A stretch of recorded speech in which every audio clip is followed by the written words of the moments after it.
modern machine learning and how a lot of our algorithms like Torch and JAX. Also just fun.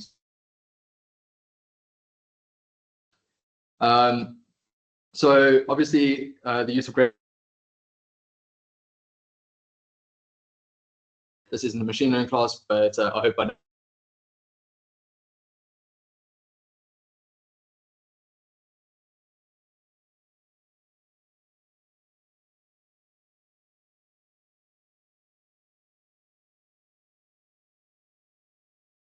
Okay, it's moving. Okay, which is where we iteratively apply the chain rule so that we can take errors at the end of a neural network and figure out how we must update all of our parameters at different layers of the network. Okay, so we use the gradients of an error function with respect to the model's parameters as a means of figuring out how to best update the model parameters to reduce the error. And then given the core nature of this mechanism, it is important to avoid the need for manual derivative calculation in large models. This is time consuming, this is error prone, and also you've probably experienced this now as well. A lot of the work we do is like changing the architecture and changing neural network architectures, and that can do things like have inductive biases that make it better or worse at certain problems. If we need to now do a closed form derivative every time we wanted to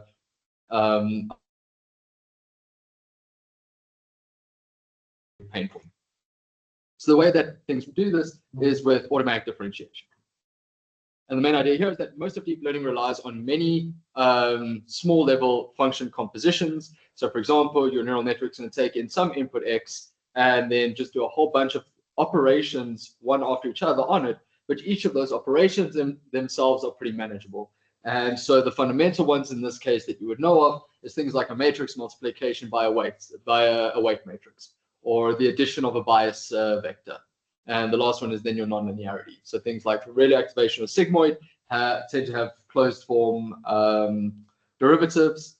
And also the point there is that those nonlinearities are being applied element-wise to the neurons of a network. So each element of a vector individually is having those elements applied to them. Okay, so here in this case, where X are the inputs, Y are the observations, for example, they can be class labeled.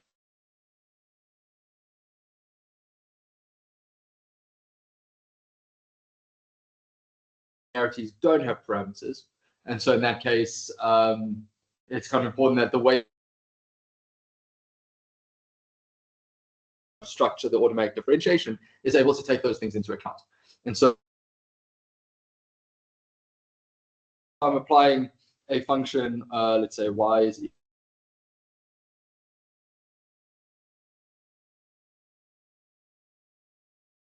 to the first list, which is the function that I apply. And then every time I apply that function, I just put it in the list. And treat functions as if they have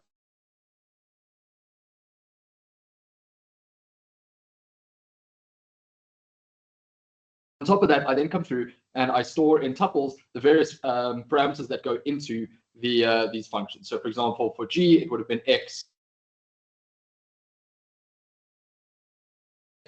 And as on top of that, you would then obviously update the functions such that if there were parameters, you would also store it in. It's stored in the back end. A lot of times, if you're going to be working through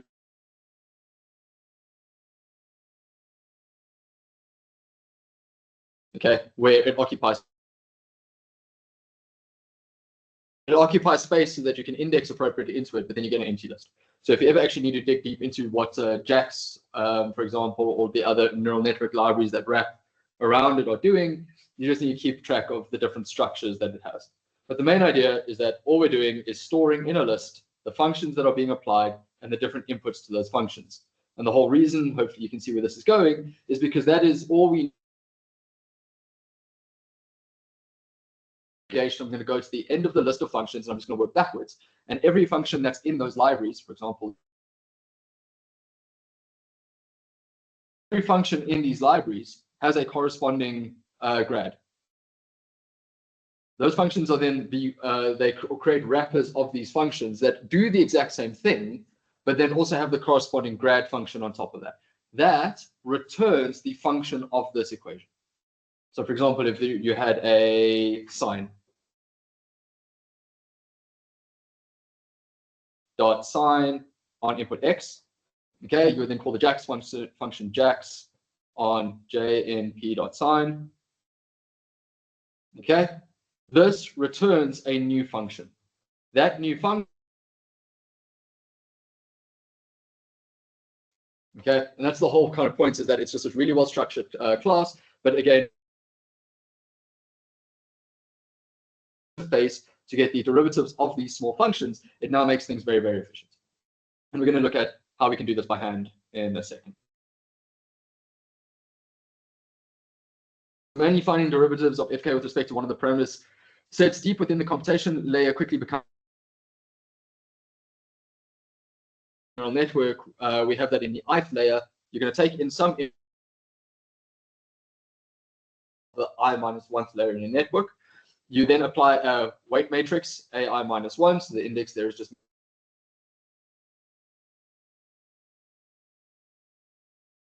corresponds to doing a forward propagation in a neural network. Okay, you've got that. All these lines I'm drawing here will be your A's in this case. The propagated to your next layer of your neural network. Then often we obviously have the bias, which you add here. That's stored as a vector, or you can just think of a bias.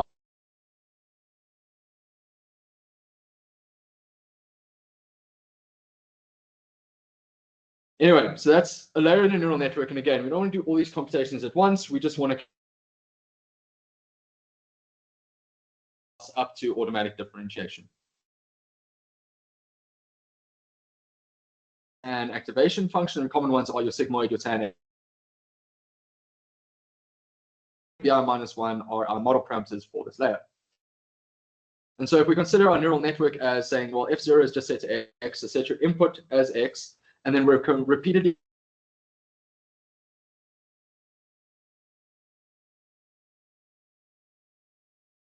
where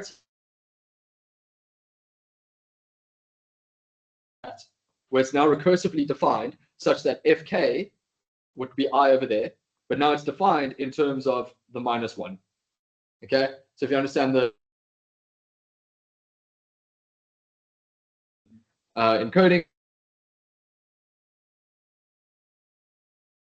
the same repeated definition, but just the computation graph in this case as follows. It's just the input x, so we have to always define our f0, like the initial parameter setting in a recursive, or the initial input in a recursive function. So in this recursive definition, so to get f1 for then f0 is just x. An A0 matrix plus a B0 plus the nonlinearity, and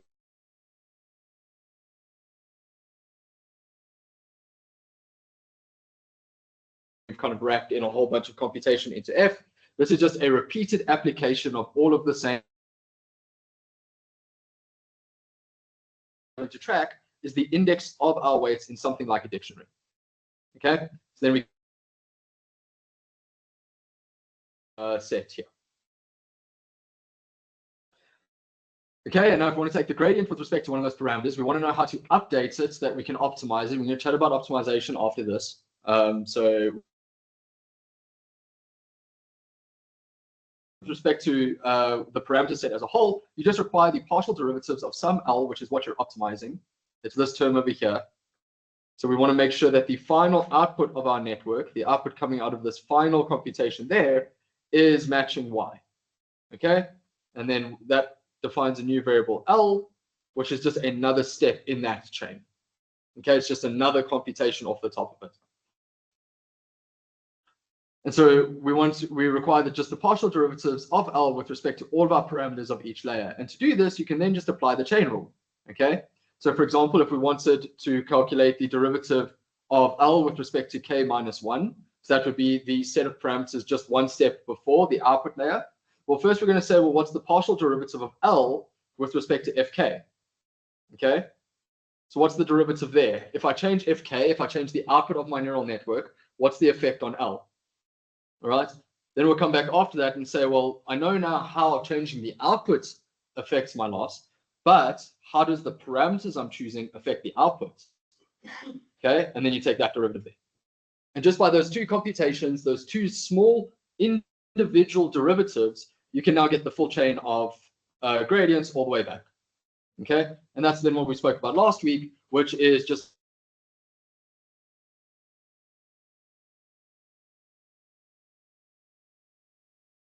the multiplication of these vectors in the appropriate way that you apply the chain rule.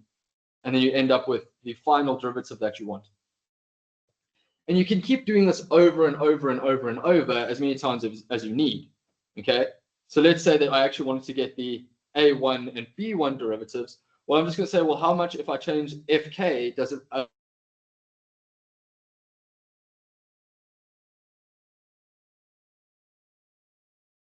back? You can bounce it through all of those individual layers, how much they'll change until I get to F1, in which case now I'm at the final output of the layer of parameters I care about, in which case I can say, well, now how much does those parameters affect F1?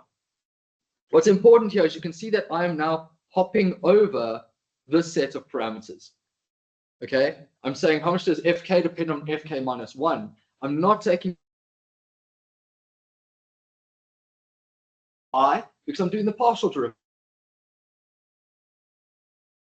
They might be coming up in this function derivation, obviously, they will be there, but they're constant. They're not variables in the chain rule I'm applying. Okay, the thing that is changing and the way that I can track this gradient all the way through is through the different outputs at each layer. So we know that how Fk minus 1 affects Fk, or we know that this parameter A0 affects Fk first by changing, and I'll do a different color, first by changing F1.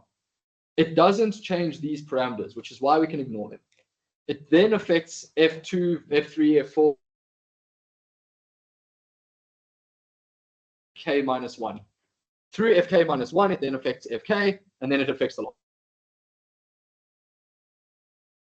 See it now when we do it on smaller functions.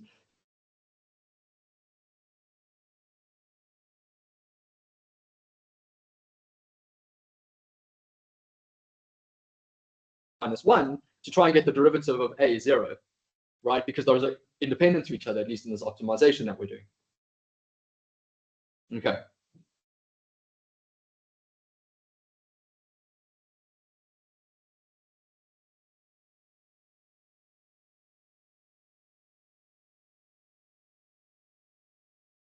Allows us to determine the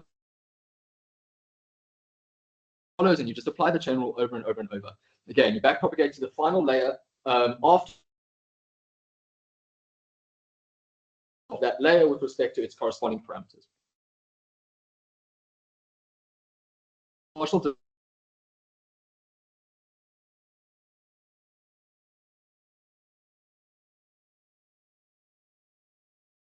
assuming we've already computed everything up to this point here, you don't have to recompute over and over and over again, and you just reuse what you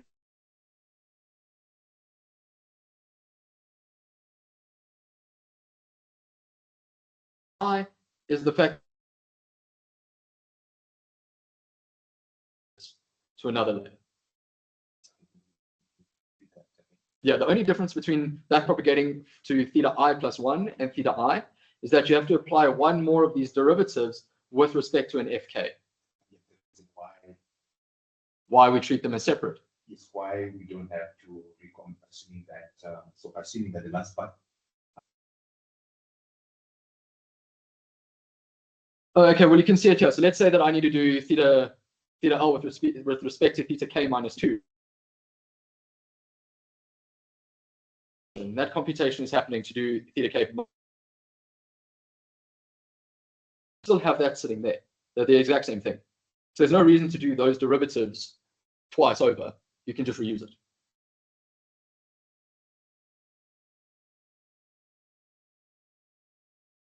Back to X, obviously, but there are some cases where you do. For example, there's works that do a Taylor approximation. We'll talk about the Taylor approximation in a second. There's works that do a Taylor approximation of your neural network.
Can you hear me? That's all?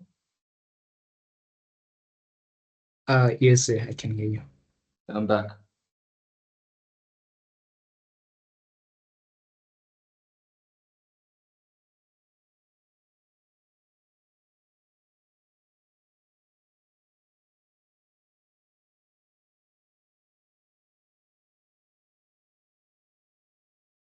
Okay, sorry about that. So it's a set of techniques which takes then applies a series of elementary operations, for example, addition, multiplication, be it matrix or scalar, and elementary functions such as the sine, the cos, the exponential, the log. And then all we do is apply the chain rule to these operations. Okay, and the gradients of quite complicated functions can be computed then automatically, at least to a degree, as in it's an algorithmic process. All you're then doing is backtracking the chain of computations and applying their tiny little derivatives to their corresponding input. And there's two versions of this. There's forward and backward mode differentiation. It's more of a technical point, nothing that I'm going to ask about. But if you consider a simple computation graph representing the data flow from an input x to an output y via two intermediate variables a and b, and when you're doing these kind of manually, you have to define what a and b are, right? You have to always define the intermediate variables that pop out. Okay, and you can think of a and b as having applied the functions on their edges. Okay, so that will be how you define a and b. So you'll say, well, a is then sine of x, where the edge represents the usage of that function. Okay. Then a and b apply functions. If we were to compute the derivative dy of dx, you could apply the chain rule and you would obtain the following. So you would say, well, what's the derivative of y with respect to b? What's the derivative of b with respect to a? What's the derivative of a with respect to x? Okay, and in doing that, you've now differentiated, for example, through a to x would then just be derivative of sine applied at its input x. Okay, and that's also the benefit, is you always then apply the derivative at the same point that the initial function was applied at, which is the same input. Okay, and so given that you have associativity, we can, and that's just because differentiation is a linear operator, we can use the order in one of two ways. There would be forward mode differentiation, which first you differentiate with respect to yb and then ba, and you do that multiplication first. That gives you a new value, and then you apply with dA dx. Or you could do the associative way, which is then we first do dA with dx and then dB with dA, and that gives you a new value, and then only you do the last function's derivative. So it's essentially just, do I consider my gradient propagating that way or that way when I like loop through the list of functions that I've now kept track of. And the entire reason you would go one way versus the other is just the dimensionality of the various intermediate variables. Okay, one is often more efficient than the other. And so in the context of neural networks, where the input dimensionality is often much higher than the dimensionality of the labels, reverse mode is computationally significantly cheaper than the forward mode. Why? Because all of these little intermediate variables are likely going to be smaller as a result. Because y was a lot smaller, it was the dimension of my labels. We know that then this product over here is going to be smaller. And so I have less in memory at any given time. Okay, I'm not now getting out a giant n by m matrix because I had n variables there. Okay, so you're trying to just keep things pretty small, and that's why backward differentiation is usually more efficient. Okay, but again, that's more of just an engineering point.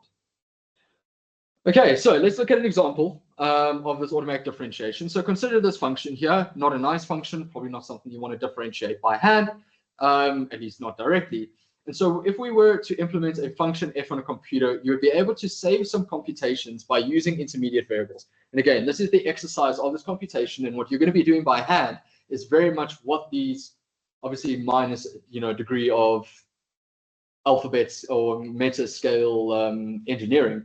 What we're doing here is exactly what these libraries are doing. They're tracking the functions in a list, they're tracking the computations of the intermediate variables in a list, just that we can quickly reapply them afterwards. Okay, and so here we would say, well, the first thing I think matters, so we're going to drop our x, our input to our function on the left over there. The first thing that seems to be happening in this function is that we square the x. That comes up over there, it comes up over there, it comes up over there, and over there. It came up 4 times, and it's one of the first computations I can see happening to my x. So I'm going to make that an intermediate variable. Okay, so I say define a, and then on the edge, I draw the square. Okay, and then just to note, if you ever have a function with a dot in the middle, that dot just represents the input. Okay, it's just a general way of saying what's the function computing on. Okay, it's just a nice, convenient way to represent it. If you represent your computation graph differently when you draw it, we tend to be pretty understanding. We're not kind of beholden to a set thing, but if you can draw it with functions being cubes and intermediate variables being circles, it just makes it easy for everyone. But that's up to you guys. What matters as well is that you define them. Okay, it's not enough just to draw a graph in a test or anything. You have to define them. So you have to say the first intermediate variable I'm defining is x squared. Okay, now essentially we could come through here and we would just call that a, we'd call that a, we'd call that a, we'd call that a. Okay, what's the next computation I see? What's one of the first computations that happens to a? All right, it's the exponential, and it happens twice. Okay, the exponential of a comes up there and it comes up there. All right, so I'm going to define that as b. All right, and so now if I'm keeping track of all these things, I have b, I have a, I have b, I have a. Okay, and you can see that in this computation graph, you can see a branch has now said, take a, do the exponential, get b as a variable. Okay.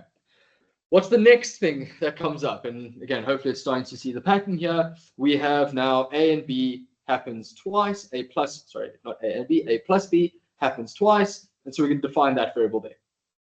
Okay, and that's just an intermediate variable with addition. Addition is the simplest operator, but you still have to show it. You show that that is the operator saying that I take b and I take a, I add them together, both coming into those channels, and then I get c. Okay, and you just repeat this idea over and over and over, and if it helps, we can substitute this back in. Okay, so all of this now in the middle here, all of this is represented as c. As now my entire function is literally just square c plus cos c.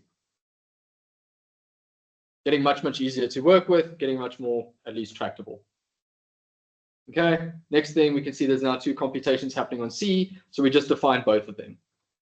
Okay, c goes into the square root, which gives me d, and c goes into the cos, which gives me e.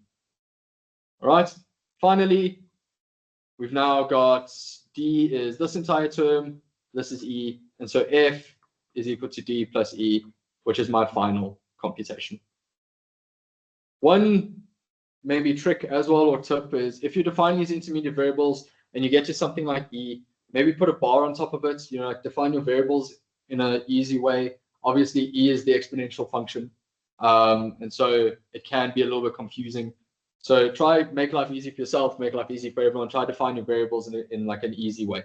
If you're going to define your final term, which a lot of people do, as not f but something like h, you know, like it was convenient that our list here just got to h at the appropriate time, but you might do something like, you know, h is equal to f of x. That's fine, but again, just be clear on it. Don't then get confused between an intermediate variable f and f the function definition in the question or whatever. Okay, just some quality life warnings. But hopefully the principle of what's going on here is clear. You find reusable small computations and you do them once. Okay, we don't now have to differentiate this term 4 different times. We just do the derivative once and we store it so that we can reuse it every point where it's appropriate in the chain rule. Okay. Now you come along and you take your list of these functions that you've just defined and you get their derivatives just with respect to their own input. So for example, a is equal to x squared. We're now just going to differentiate a with respect to x. B was defined in terms of a. B was defined in terms of a. So you get the derivative of b with respect to a. Okay, and you literally just write this list out as is. Again, you have to show the list. We have to see that you've done that computation, but you now just write it out. That's step 2. So you've defined your graph, or step 3. You defined your intermediate variables, you drew your graph, and now you've come through and you've done your small partial derivative with respect to all their inputs. Okay? And then lastly, you take those partial derivatives and you now stick them together in the chain rule by watching the direction of information flow through your graph, starting at the end and working backwards. Okay? And so we can now get the derivative of f with respect to x by working backwards through the graph. Namely, we want to get the derivative. We have the derivative of f with respect to d, right? That's down there. We have the derivative of f with respect to e. That's down there. Now, I want to get, I can backtrack through those two paths with my gradient. So what's next? C. How do I get the derivative of f with respect to c? Well, it's the derivative of f with respect to d plus the derivative of f with respect to e. So I follow the chain back that I've gotten, and then you apply their partial derivatives on top of that to keep the chain going. Okay, and you'll notice there that that's now we've also implicitly, by following that chain, applied the rule that the sum of the derivative is the derivative of the sum. So now we've just followed the two different branches and found where they connect back again, and we add them together. Okay, this is great because now we have derivative of f with respect to c. We don't even have to think about that anymore. We've just stored that intermediate variable. So what's left? If I want to go from c to b now, and so, well, if I want to go to f to b now, we know that I can differentiate back there. I've ignored everything else. I just need to differentiate along that path there. Partial derivative of c with respect to b was defined up here. Okay, and that's the rule, that's the principle. You just keep going, backtracking all the way through this. Wherever there's a kind of merge coming backwards, so for example here, you have that summation, you obviously want to then keep it clear that there is a summation of the derivatives afterwards, so that summation is there, and that's it. You just need to make sure that you're not getting coverage over all of these branches. We're comfortable with this.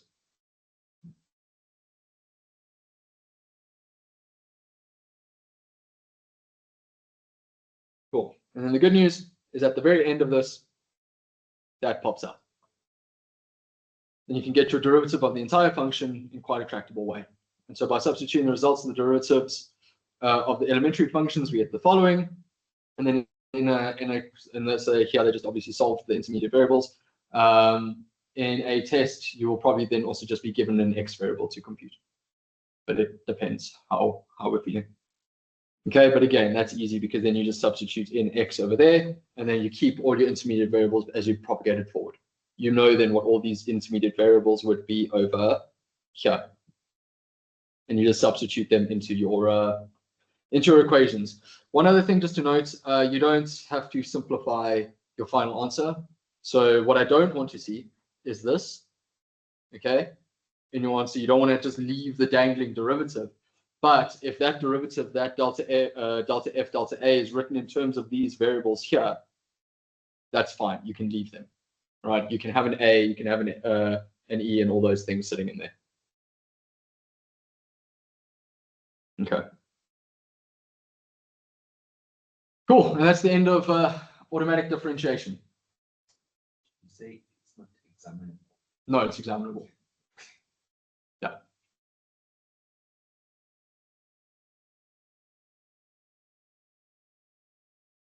Everyone good? We understand how this works?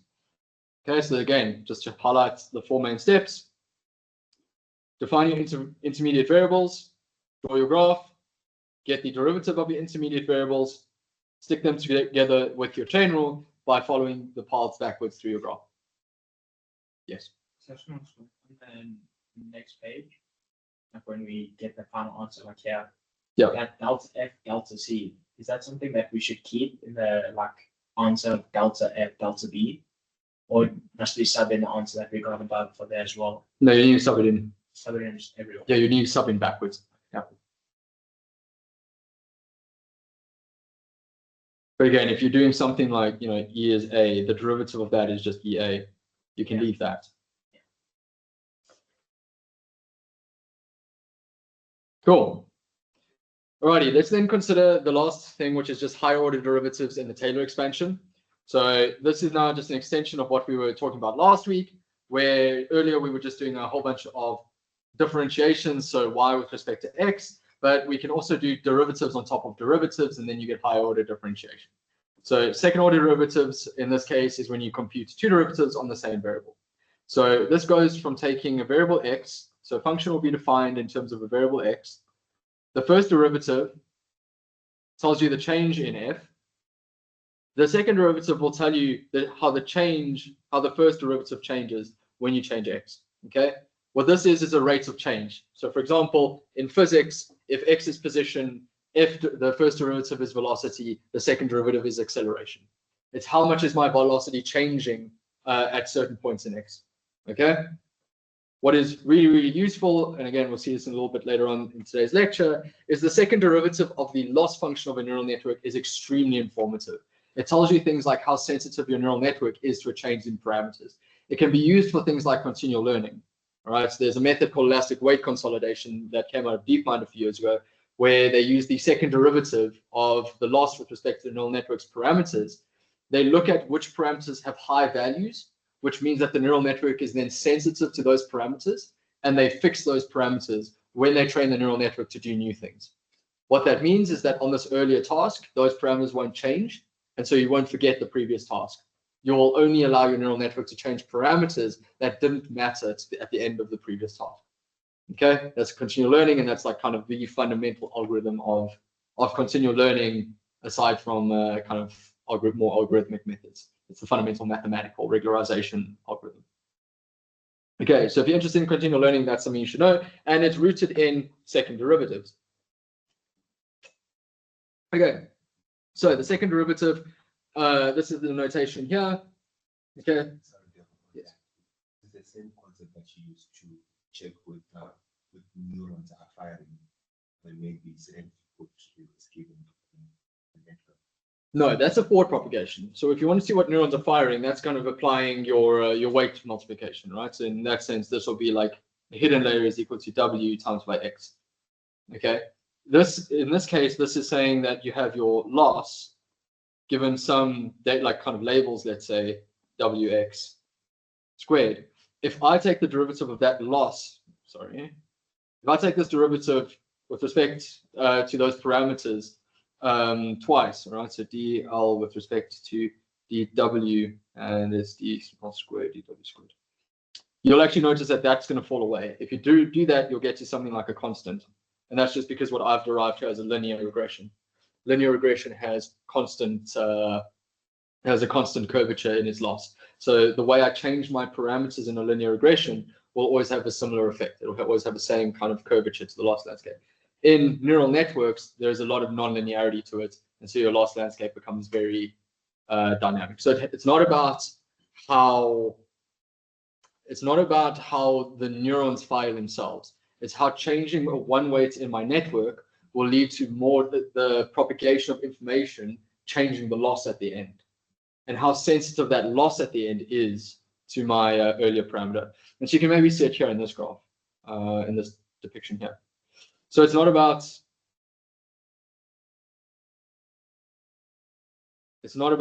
the activity that's happening here when I forward propagate. It's how when I change this block there, how it will then propagate forward the next time I apply my forward propagation, such that this loss changes. Okay. Optimization. Well, it's not, I mean, if you use it in optimization, then you get to things like Newton's method or natural gradient methods. And so those are ways of, again, taking into account the way parameters interact with your loss function so that you can optimize quicker. We'll see that now in a second when we do get to optimization. So it's got less to do with how you optimize. It's got less to do with the behavior of the network in its own right. It's got to do with how the neural network is going to affect your loss function and the sensitivity of it. Okay, so but in general, the second derivative is denoted as follows there. You put a square on the delta on the top, and then just write the square on the variable you're differentiating with respect to. And you can take this up to the nth order where you apply the derivative n times over, where the output of the first differentiation just becomes the variable you're differentiating with respect to in the second time. Okay, and so if you have two variables in a function, so for example, in this case, if f is a function of two different variables, y and x, then you can differentiate f twice, once with respect to x, you get the output of that, and then you differentiate that with respect to y. Okay, and again, in terms of things like looking at neural networks, what you can do is you can differentiate your loss with respect to one parameter, differentiate that with respect to another parameter, and now it's telling you about how sensitive two parameters are together. Okay, and so if you have something like a convolutional neural net, where your kernel of your convolution is looking for something like a cat, obviously if I change one parameter, I now am changing the image that I'm looking for in that kernel. I have to change another. They're highly, the term for it is coupled. Okay, so parameters have to be changed in accordance with each other. And this is the kind of information you can start to get out from looking at the second derivative of your neural networks. Okay. Is that helpful, or should I kind of stop talking to neural networks? Because this week, for this course, we just need to talk about second derivatives as like a concept. It's fine. Okay. Cool. So ultimately what you get is if you have a function of multiple variables and you take the second derivative of all those variables, you get what's called the Hessian matrix. Do not get confused between the Hessian and the Jacobian. Okay, Jacobian is your matrix of first derivatives, where you're taking all of your different functional outputs, differentiating with respect to all your different input variables, and you get a matrix. In this case, the Hessian is only usually with respect, you only talk about it with respect to one dimension of your output. If you have multiple outputs, then you talk about the Hessian of, one channel through your output, but usually it's only defined in terms of one function, like a loss. Okay. So in this case, the Hessian is the collection of all second order partial derivatives. So if you have a function f, which is a function of x and y, and is twice continuously differentiable function, this will be an assumption. Okay. Twice continuously differentiable means that I can do this differentiation twice. If it is not second, or if it's not 3 times differentiable, then doing the third derivative is going to mean nothing. Okay, it's going to be undefined. You're going to run into problems. So you always assume that these high order derivatives you want to compute have to at least exist. Okay, and so in this case, then the Hessian matrix with respect to this function, on its diagonals, it will have the second derivatives of f with respect to its parameters. Okay, so you'll do differentiate with respect to x and then differentiate with respect to x again. Same story for y. Those live on the diagonals. And then on the off diagonals, you'll have your partial derivative of f with respect to x and then your partial derivative of f with respect to y after that, or vice versa. And that's an important thing to note about your Hessian matrix, is it is symmetric. Okay, differentiation is a linear operator. It commutes in this case. And so you can now change the order of your differentiation. I can either do the derivative of f with respect to y first, and then the derivative with respect to x. That is equal to doing the derivative with respect, sorry, let me do it, derivative of f with respect to x, and then derivative with respect to y after that. Okay, that matters a lot, because what happens is if you take your derivative with respect to something like a Gaussian distribution, okay, you get the covariance matrix out of it. Okay, your Gaussian, or at least the log of a Gaussian distribution, tends to have the form of x minus mu, inverse covariance, x minus mu. Okay, that's the log of a normal distribution if you're ignoring all the constants that don't get differentiated. If you differentiate twice, those two variables fall away, and what you recover is the inverse covariance matrix. Okay, and so this is also then how you can start to connect things like the data covariance to what your neural network is learning. And we're not going to go into that gets a little bit more detailed. But to your question, if you used the second derivative, the Hessian, in your update, what you're accounting for is how it impacts the covariance matrix. And so instead of taking a step in terms of parameter space, you will take a step in parameter space that has an equal update every time in terms of its effect on the covariance. And so this is when it becomes really powerful. You can start to define things in terms of different spaces. Yeah. What information does that covariance matrix have? Like, what information does it give you? I'll show you an example at the end of today of like a really cool use case of this. But in this case, if it's the input-output covariance matrix, then that's how you relate your input variables to your output variables. So something like linear regression stabilizes to learn this. It's sigma y of x times by sigma x inverse. Okay, that is the stable point of a linear regression. And so you can then start to say, well, I know the parameters that my linear regression will land on. It depends on what the data is doing. But if you give me a data set, I can just calculate the covariance matrix. And then that'll tell me about when I change, so for example, your input-output correlation matrix or covariance matrix. That says that if I changed one x variable, how much does the corresponding y change? How much do they, statistically speaking, co-vary? And really, that should be sounding like a derivative as well, right? And so they're obviously very coupled. And last week we saw a case where the Jacobian came out to this. If I had wx and I took the derivative with respect to x, we got back to that. So again, there's a lot of concepts. We don't have to link every single one of them, in 10 minutes here at the end. But my point is to say that, and I'll show you a little bit of a notebook now in a second at the very end of this bit of the lecture. My point is to say that a lot of things start to fall out when you take the perspective of linear algebra with calculus. Okay, and so for example, if you get a Hessian matrix for a neural network or any function, and you do singular value decomposition, you get some really important concepts out of it.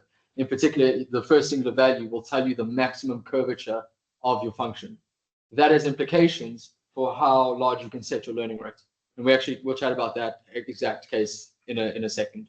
But there's a lot of then work happening recently in neural networks showing that neural networks don't behave as we expect when you set your learning rate slightly higher than you should.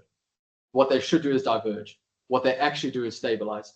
And you can see your loss function oscillates, and they have there's a lot of like really cool work, particularly coming out of Harvard, showing that that is actually one of the reasons why neural networks work so well, is because they oscillate around something that's highly unstable, and the only way that it can then converge is by finding the most stable solution possible in the landscape. And so that's kind of got some cool theory happening. But anyway, moral of the story for us, Hessian matrix, second derivative, and you can do singular value decomposition on it to interpret your functions a little bit better. What you can also do is get the Taylor series. So Taylor series is an approximation to another function by using your derivatives, by using a combination of derivatives. All right? And so the Taylor series is a representation of a function f as an infinite sum of terms. Obviously, in this case, it's not infinite, so this has a different name. This is just called your Taylor polynomial. Okay, so it's a Taylor polynomial when you have a finite number of summations. Okay, so the Taylor polynomial of degree n, where n is the number of derivatives we are going to use to approximate the function. So the Taylor polynomial of degree n of f at x0 is defined as follows. And there's a lot of moving pieces here, but it's actually just a few little computations that again get reused a lot. The first one is to note that this is how they're denoting the derivative. Okay, so k is the number of derivatives you apply to your function. X0 is the point where you're approximating your function around. Okay, and then you always then do the differentiation of your function and take the derivative at that point. It's important that you always do the derivative around x0, right? Because that is where you center your approximation, and that's where you know that you will be the most accurate. Okay, we spoke about the fact last week that derivatives are linear concepts, right? We know that they don't define, as you move away from where the derivative has been calculated, they're just giving you the average gradient at a point. They're not giving you the exact kind of change at every point across. So the further I move away from x0, the more I'm going to be relying on the fact that my average gradient that I applied here is still relevant at the x I'm currently calculating. And that's not going to be true. Obviously, functions, their derivatives do change as we move away. How do I know how the function's derivative is changing as I move away from x0? I look at the second derivative. I look at the change in the derivative, and I have to take that into account. So that's the first thing. So that's why we have a sequence of derivatives. We say, what's the first? So also, you're going to do f0 there, which means you don't apply the derivative. So the first thing you always do is actually just say, what is f at x0, so the original function. And then after that, you always take the approximation that gives, and you try and account for its error with a higher derivative. Okay, so for example, if you had the zero ordereth Taylor approximation, let's jump to where they show an example here. If I was applying the zero order Taylor approximation there, that's just that term over there. That's f of x0. That is saying that everywhere on this function is going to be the same as that point. That's obviously not true. We can see that the function has a gradient. So then I'm going to take into account maybe just the first derivative, in which case I'm going to take into account the gradient over there. And I'm going to say, well, I'm going to set my value at x0 here because that's what I know it to be. That's the only point in this function where I know what the real value is. And then I'm going to approximate the rest of the function by just assuming that the gradient that was here is true everywhere. And you can see that if I move a little bit to the right, so if I'm over here, my function isn't that wrong. You know, it's saying, okay, the output is like minus 1.2 when in reality it was minus 1. But it's close. The problem is over here, where now it's saying it's 0 and then it's actually 1.1. You know, now you have a big error. So how do you take into account that? Well, you add another term. You say, well, what's f at the second derivative divided by 2, x minus x naught squared. And now you're saying, okay, well, if I take a step if I change my x variable a little, which is this calculation here, I know that I'm going to get a second derivative amount of change, which means that I can account for the fact that the derivative is curling up. And so now for this function, you're going to get the best you can do for a second derivative, which does look like this polynomial here. Okay, and the more squiggly your function, the more complicated it is, the more changes in the derivative, the more of these higher terms you need to approximate it, to the point that if you have infinite of them, you can get an arbitrarily close approximation. Okay, and so that's what the Taylor series is when I have an infinite number of them. Okay, and so again, the whole point here is saying I'm going to approximate my change around x naught, but I am going to account for the fact of how far away I want to evaluate my function away from where my approximation is exact. That's what that term on the right is doing. It's saying how much have I moved away in x. The reason we need to have these power terms here is because it's going to be multiplying by the other thing that tells us the rate of change. Okay, so because the second derivative is telling us acceleration, then I need to account for the fact that that's a second order term by squaring. Okay, it's not the same as just saying I've moved my position. You have to account for the fact that now you're doing a second order move in position and corresponding that back to the change in the derivative. Okay, and then lastly, you just divide by k factorial. All right, so for every single term here, you then divide by a higher and higher order sequence in the beginning. Okay, and then if we are working around the approximation of f at x is equal to naught over there, then that's called the Maclaurin series, and it's just a special case of a Taylor expansion. Okay, if it turns out that our Taylor expansion fits exactly, all right, with absolutely no error in the infinite limit, then it's called analytical. Okay, in general, obviously we can't compute the infinite case, but there is a distinction between it being a perfect approximation and being an exact fit. Okay, and then lastly, in general, a Taylor polynomial of degree n is an approximation of a function which does not need to be a polynomial. And the Taylor polynomial is similar to f in a neighborhood around x0 only. Okay, and that's what we're seeing here. All right, so that's the whole idea. And then now we're going to just look at how it extends to higher dimensions. So the gradient of f is obviously the higher order notion of the derivative we were talking about. So this is that vector of all of the derivatives of f with respect to all of its inputs, right? And so this is often used for a locally linear approximation of f around x naught, all right? And so this is our first order Taylor expansion in higher dimensions.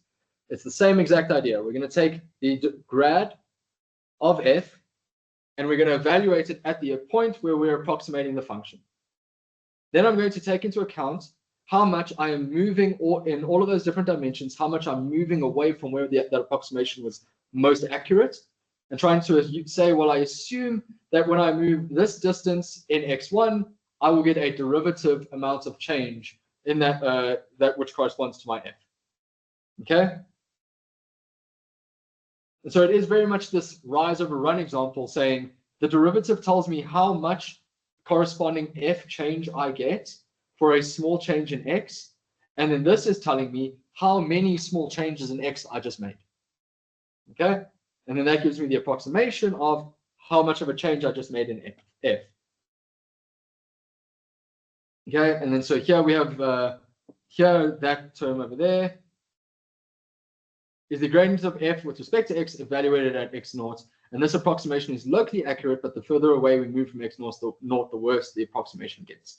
Again, note that the term always starts with k is equal to 0, where so 0 factorial is always equal to 1 by definition. In addition, when I have this term equal to the power of naught, that's just 1 over there. And so the only thing that gets left is this term here, which is f with the 0 derivative, which is obviously not a derivative at all, evaluated at x naught. Which is why we always start just by saying, I'm going to trust that value there, where I have a good signal out, where I know where I can evaluate my function at that one point.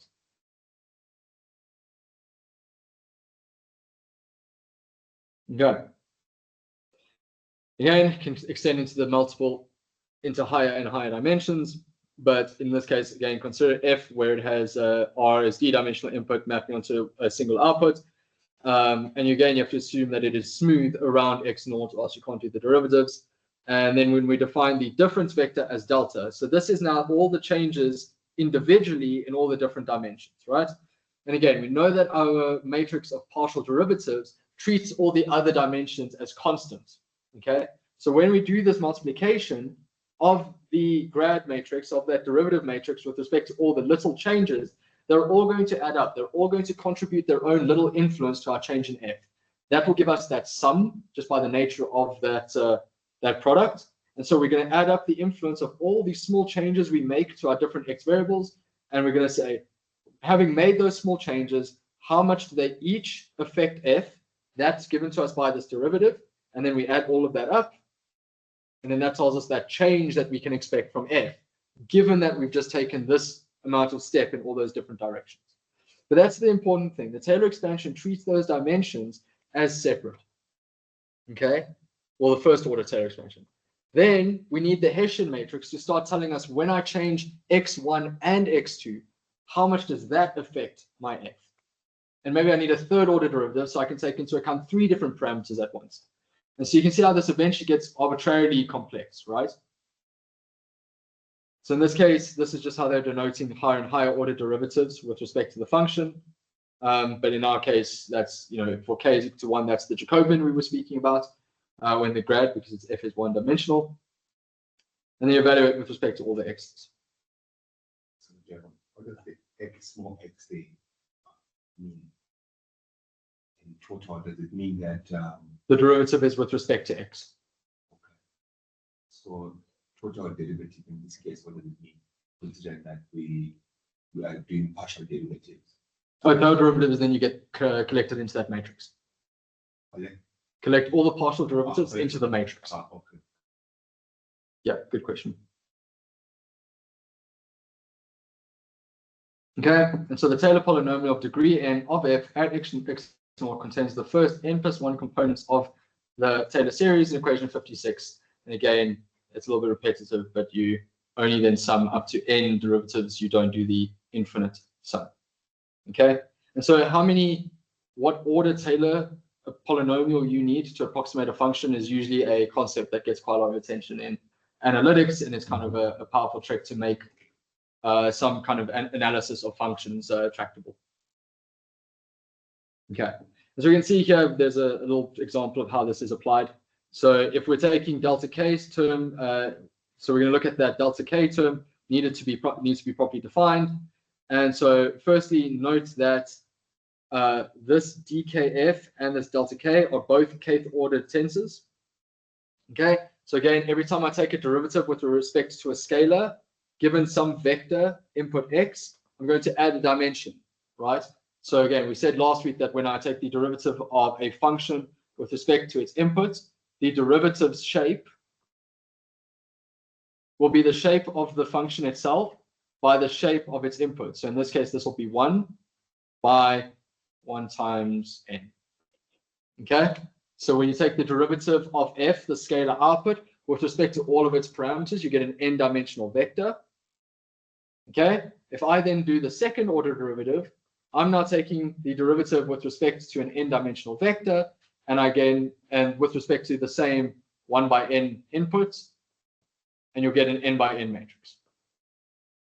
Okay, you can collapse those kind of intermediate things down, and so on. So every time you then take this derivative with respect to x, you are now adding a new axis to the tensor, which is of size k or n, or which is of size n, which is the number of parameters you have. Secondly, we're now going to look at this delta term, which is all the corresponding little changes that you make and how they interact with each other, kind of on the input side. Okay, so delta k is just an r-dimensional tensor, each slice having d dimensions, and again, it's then going to have k axes to it. Okay, and this is obtained from a k-fold outer product. The outer product in this case is denoted with this term here, and it's of this RD vector. Okay, so for example, if we're going to look at delta 2, then what this means is I'm going to take my delta vector. So again, those are just the small steps I take in all of the different dimensions of my input. And I'm going to take every single term in delta and multiply it with every single other term in delta. Okay, so essentially, if I have this vector here, 1, 2, sorry, then the outer product is this. 1, 2, 2, 4. Okay, every term on the left gets multiplied with every term on the right. It is the opposite way of doing the dot product. The dot product is obviously this transpose is on the inside and you get a scalar. Okay, and then you just take that product and you do this this outer product over and over and over for every single one of your parameters. And this then tells us how all the little changes you're making in all your dimensions are now going to be sitting in the elements of this matrix. Okay, so that's so that you can approximate the fact that maybe I only move in the first direction. Maybe I take a big step in x1 and a really small step in x2.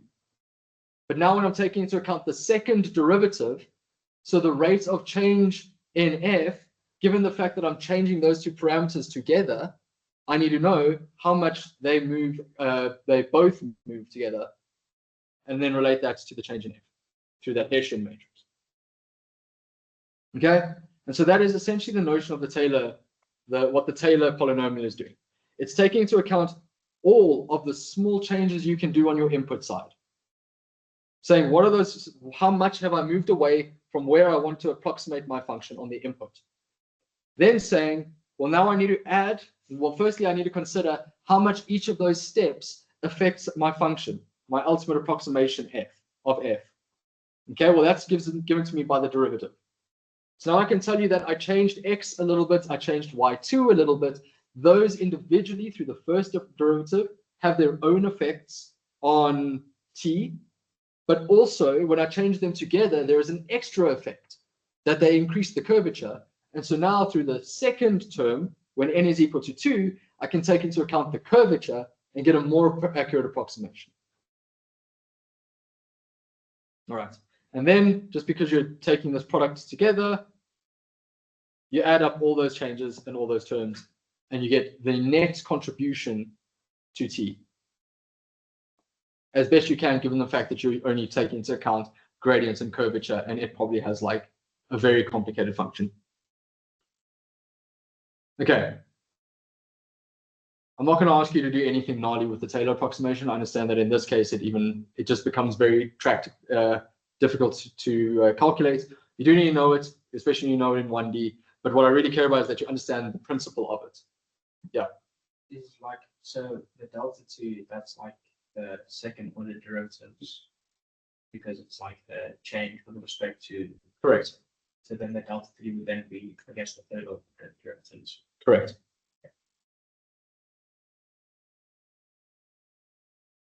Okay. And so here is a visual description of that outer product. Again, if you apply 3 of them, you get a cube, which is a third order tensor. There's 3 axes to it. Yeah, and then this just shows you how to compute it. It's an example. And then so to your point here, or at least what I was saying earlier, when k is equal to 0, you're actually just taking the literal value of the function at x0. When k is equal to 1, you're taking the first derivative and multiplying it by those small changes. You can see here that the shapes match up so that you take a 1 by d times a d by 1, that becomes a scalar, which gives us our change, our first order approximation of how much f must change. F was a scalar, so it's a good thing that that was a scalar. Okay, similarly then, when we move into the second derivative, we're now going to have to take into account all of the different changes in delta. Okay, if we want to use that outer product idea from there, that's where that was coming from. Then you multiply by h, and then the trace falls out of the summation. One thing just to note, and I prefer this perspective here, when we're talking about linear algebra, we defined inner products, right? We said that the general notion of an inner product depended on your basis that you were using, and when you did that product with the basis, you got a term in the middle called your metric. So what you should be seeing now is the fact that actually the second term looks a lot like I'm using my Hessian as a metric. Okay, and my delta is just how far away I'm moving. That's now my change in x. Okay, so I'm essentially taking an inner product of my delta using h as the metric. And that's then, in my perspective, the most useful perspective of what's really happening here, of that, especially in terms of the second derivative. Okay, first derivative is pretty easy. It's just rise over run times by how much did I run gives me how much did I rise. But in this case, I think that idea that the Hessian is defining how you change space, all right? How much f actually changes given the fact that I'm making a change to my input. That's useful. That's communicated to me through h. H is in the metric. Yeah. Is always defined like by the amount of, I guess, by the power of your input. Like if it's x cubed, it will be. Yes, in that case, x cubed will then become constant. It's a second matrix of second derivatives. Okay. Okay, and that's the end of Taylor polynomials. Again, I'm only going to ask you to do the first order. I am going to try and see that you understand at least how it extends into higher dimensions, what's the intuition for it. And then obviously coding this up it's hard unless you have another trick. I'll show you that trick at the end. It's a NumPy function. But anyway, that was now a long session. So we can end it there for now. I'll see you guys at half past, and then we can move on to optimization. If there's no questions. Yeah. So I think something that you spoke last week, you showed the how to come up with the dimensionality of x and x transpose. How would you then show the dimensionality of the x transpose y? I think you briefly mentioned that that's different from the transpose at the end. You mean how do you get the dimensionality of your derivatives? Yes. So you mentioned the dimensionality of x transpose, and then you said it's slightly different from when you have x transpose y or x transpose x. I don't know if you remember, just earlier on when you remember. Is that for anything for this lecture? Or you are like, do you want me to go back to last week's lecture, or you No, asking? just because you mentioned that that's different. I just wanted to know how the dimension change. I mean, those are different functions.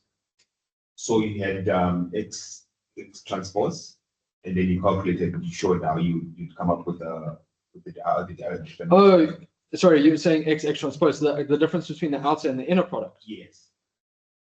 Where do we do that? Yeah. Okay, so, well, I mean, in this case, you can actually see it visually here. This is the outer product of a vector, all right? So what you have is you keep the vector on the left, and then you get the covector, or you flatten it on the right. So you transpose the second one, the yellow one, such that every element on the left is now being multiplied with every element of on the right to get me my first row of my matrix. So that makes sense. And then you have the other one that you just sort of said it's from last week. Oh, so well, that's from analytical geometry. That's just the inner product. So that's when I would have this blue square, blue square, blue square, blue square, yellow square. Is that remotely visible? I'm just going to switch to green. Green square, green square, green square, green square. And then in this case now, you're just going to take every element here, multiply with the corresponding element there, and add them together. So you get a single scalar out now. That's just the normal dot product. That's like matrix multiplication. So the dimensionality would be just a scalar one? Correct. Because now in this case, what you have is, I mean, you can think of this outer product as an extension of matrix multiplication, right? So we know in matrix multiplication, if I'm taking 1 by d, and I'm doing the product with another element that's d by 1, all right, then matrix multiplication says that the internal dimensions must match as they do, and the output will be given to you by the outside dimensions. So in this case, this multiplication will give me a 1 by 1. It's the same story here with the outer product. In this case, I have shape d by 1 over here, taking the product with the 1 by d matrix. The insides match, so I can still, this is still well defined for matrix multiplication, and then the output will be the size of the outer axes. Over there and over there.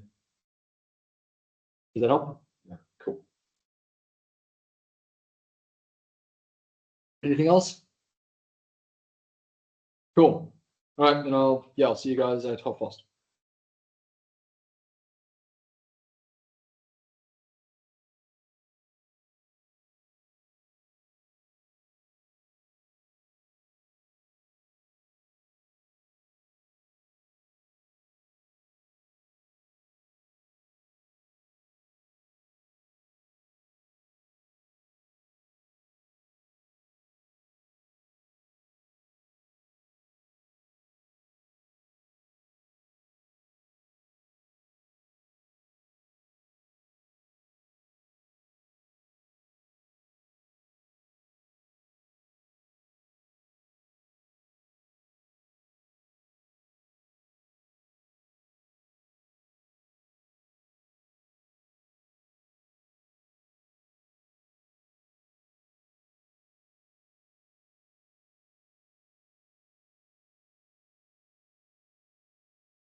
All right, let's wrap up for today.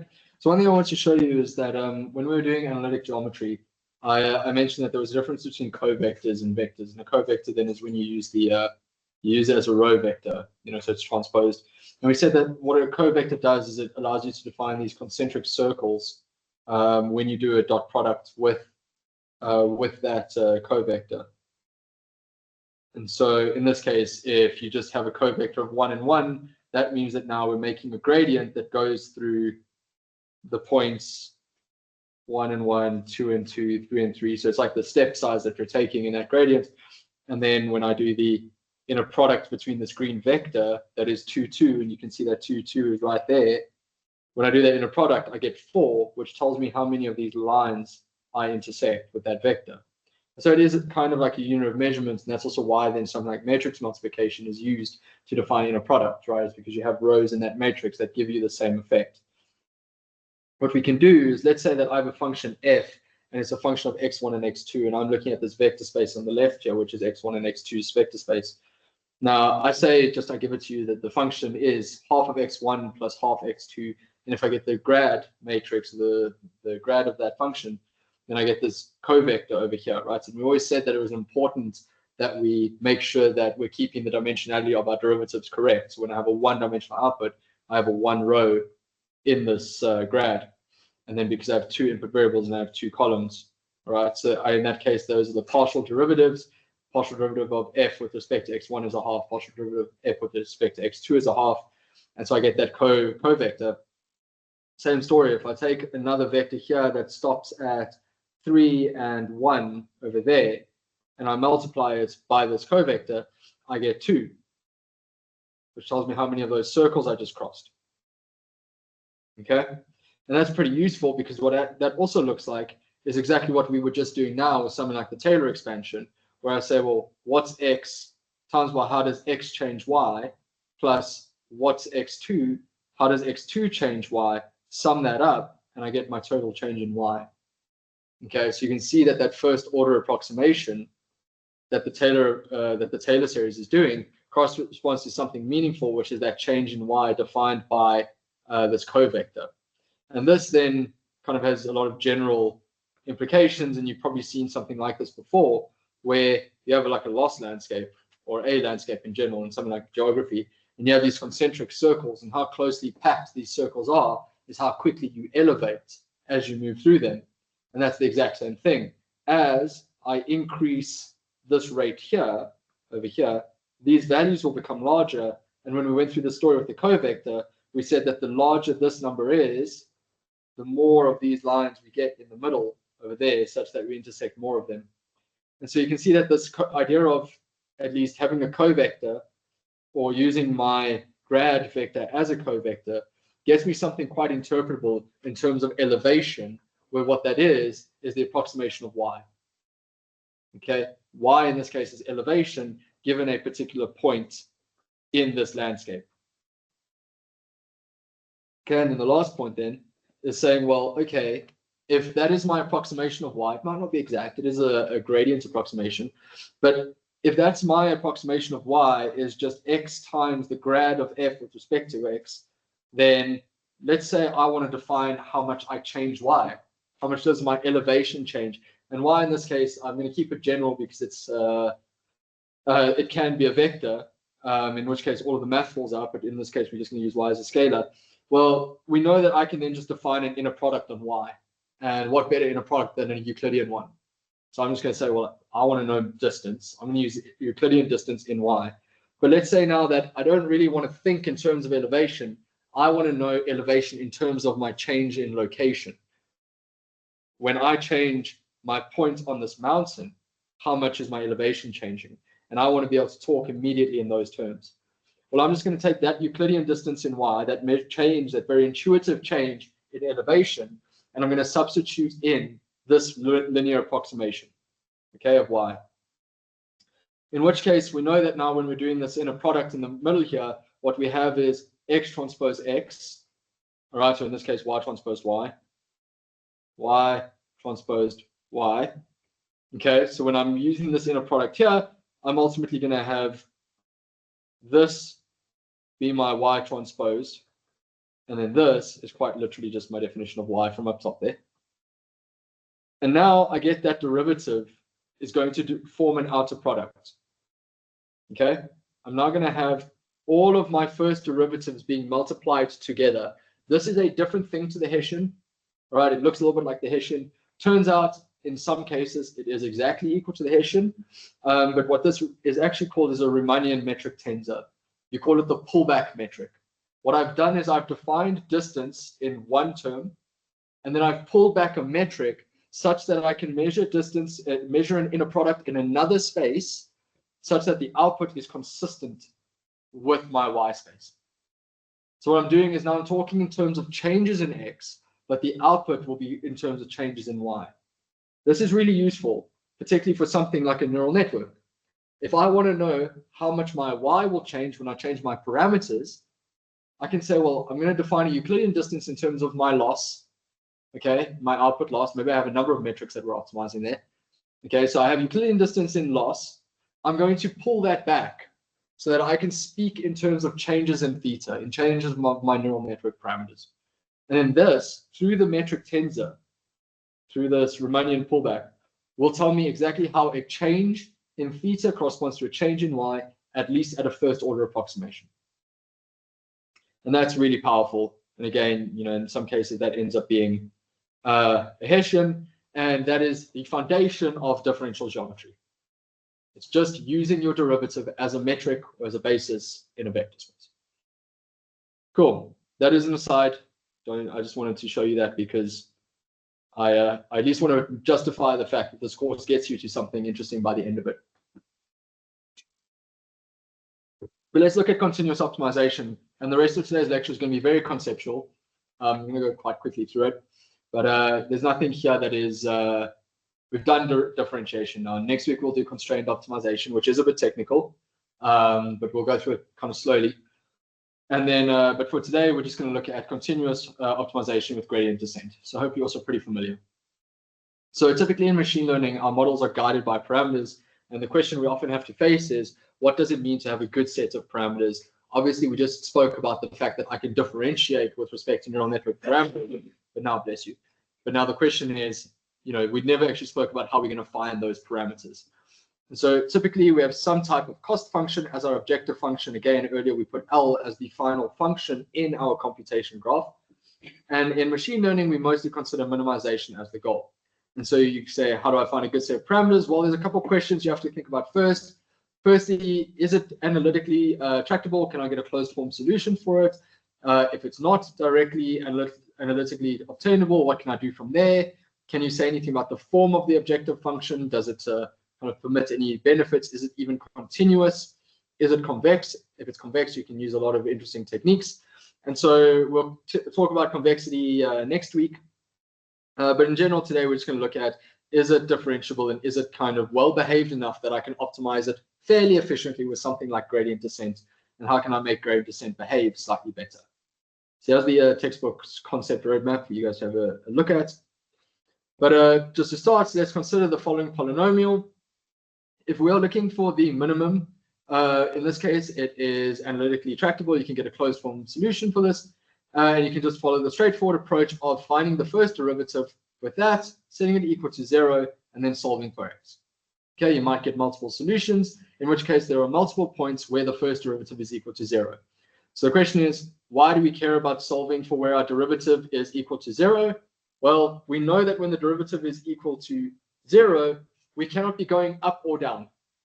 So at least within a region, it is the lowest or the highest point you can get to. Okay, that's why it will be an optimum or an optimum. We don't know whether or not it is the smallest or largest at that point, though. And so then we always need to come through and check the curvature with the second derivative in that area. Okay. And so if we are in a case where the derivative is greater than 0, so it's positive, it means that we're at a minimum. If the second derivative is less than 0, then it means that we're at a maximum. So what does this say? We've now found the points where our derivative is 0. Okay? It means that in that area of the function, if we were going up, we've now leveled off. And if we were going down, we've now leveled off. So we know that at least within the region that we are in, we cannot be continuing to go up or down. Now we want to find out whether or not the area of this optimum was going up or down, and so we get the second derivative. If it's positive, it means that the curvature is going up, such that our derivative, as we move from left to right, is becoming larger, it's becoming more positive. In that case, it means we're at a minimum. We have found a point where our derivative was initially negative, we've gone to 0, and we're now going to keep going up, where our derivative is going to start becoming positive. In that case, the only thing we can be is at the bottom of a plateau, or the bottom of a valley, in which case it's a minimum. Same story for our maximum. Okay, we found the point where our function must be changing direction, derivative is 0, in which case we now just want to know, is it going up or down? And so the Hessian in that case would be negative, sorry, the second derivative in that case would be negative. What does that mean? It means that as I go from left to right, as I increase my input to my function, my gradient is going to go from being positive to being negative. In other words, it was going up to the left, it's now hit 0, and to the right of where I'm looking, it's going to start going down. Okay, which means we were at a local maximum. That's the important bit, is this is local. This is only a minimum in kind of that area, or we only know that's a minimum in that area. We only know that that's a maximum in that area, and we only know that that's a minimum in that area. Okay, in reality, this is the lowest that function goes, this isn't. So when we're looking at this part of the solution, when we are looking at x is equal to 0.66, which is roughly here, we don't know that we're looking at a global or an optimal minimum, so we have to then consider all of our stable points to then find which of them is lowest. In the case of our maximum, you can actually see that the function is continuing upwards to what looks like infinity to the left and right. Okay, so in that case, that is just genuinely a local maximum, and the real maximum is kind of infinity on the left and right. Okay, I hope that's pretty easy with anyone. Please slow me down if that's confusing, but I think that should be fairly straightforward. The problem is that in practice, we're not always dealing with polynomials and solving for where some function like L is equal to 0, or even more complex multivariate cases is not possible. So ultimately, you're left with something like a search problem, where there are cases like genetic algorithms, which are really good at searching the space of your inputs, but you might want to be more computationally efficient than such a big search, in which case you're going to only search within the region of your parameters where you are, and the best thing to do then is to just trust your gradient. Okay, what we want to optimize is the gradient. We may as well then just have an algorithm that's based on our local gradient. So which in ML is typically guided by the derivative of the function, and in the case, and in our case right now, first order methods. And so let us use our polynomial example from before. So say we start at x0 is equal to negative 5.5, then we see that the derivative is negative. Okay, so we're starting at negative 5.5, which is, let's change color. We're starting over there. I want to get closer to a lower value. So what am I going to do? I'm going to look at the derivative, say, okay, my derivative is pointing down there. So if I wanted to go down, I would follow the direction of my derivative. I would take a step like that. Now I'm at a lower point. I've searched the area and I got a signal from the gradient which direction to search in to go down in this function. I didn't end up finding the minimum point, so I'm going to have to do it again. I'm going to have to keep trying and say, well, okay, the derivative still goes down. So I'm going to hopefully eventually over time, I will search in the right direction and eventually I'll bump into the right solution. But again, it is just a search. And there are a number of things that are going on in the system that might make it bad. So for example, how big of a step do I take? So I want to search quickly. I'm starting up there. The derivative is negative, meaning that I should move in that direction. I want to take a big step. I want to get there quickly. If I take too large of a step, now I'm here.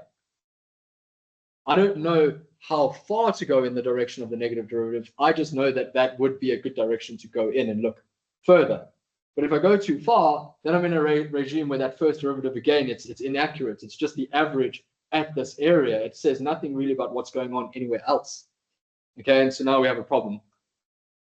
But search problems are hard. They're computationally inefficient. So maybe I want to be a little bit quicker about it. And so largely that's what we're going to talk about for the rest of today, is how do we search efficiently without kind of overshooting or wasting our time.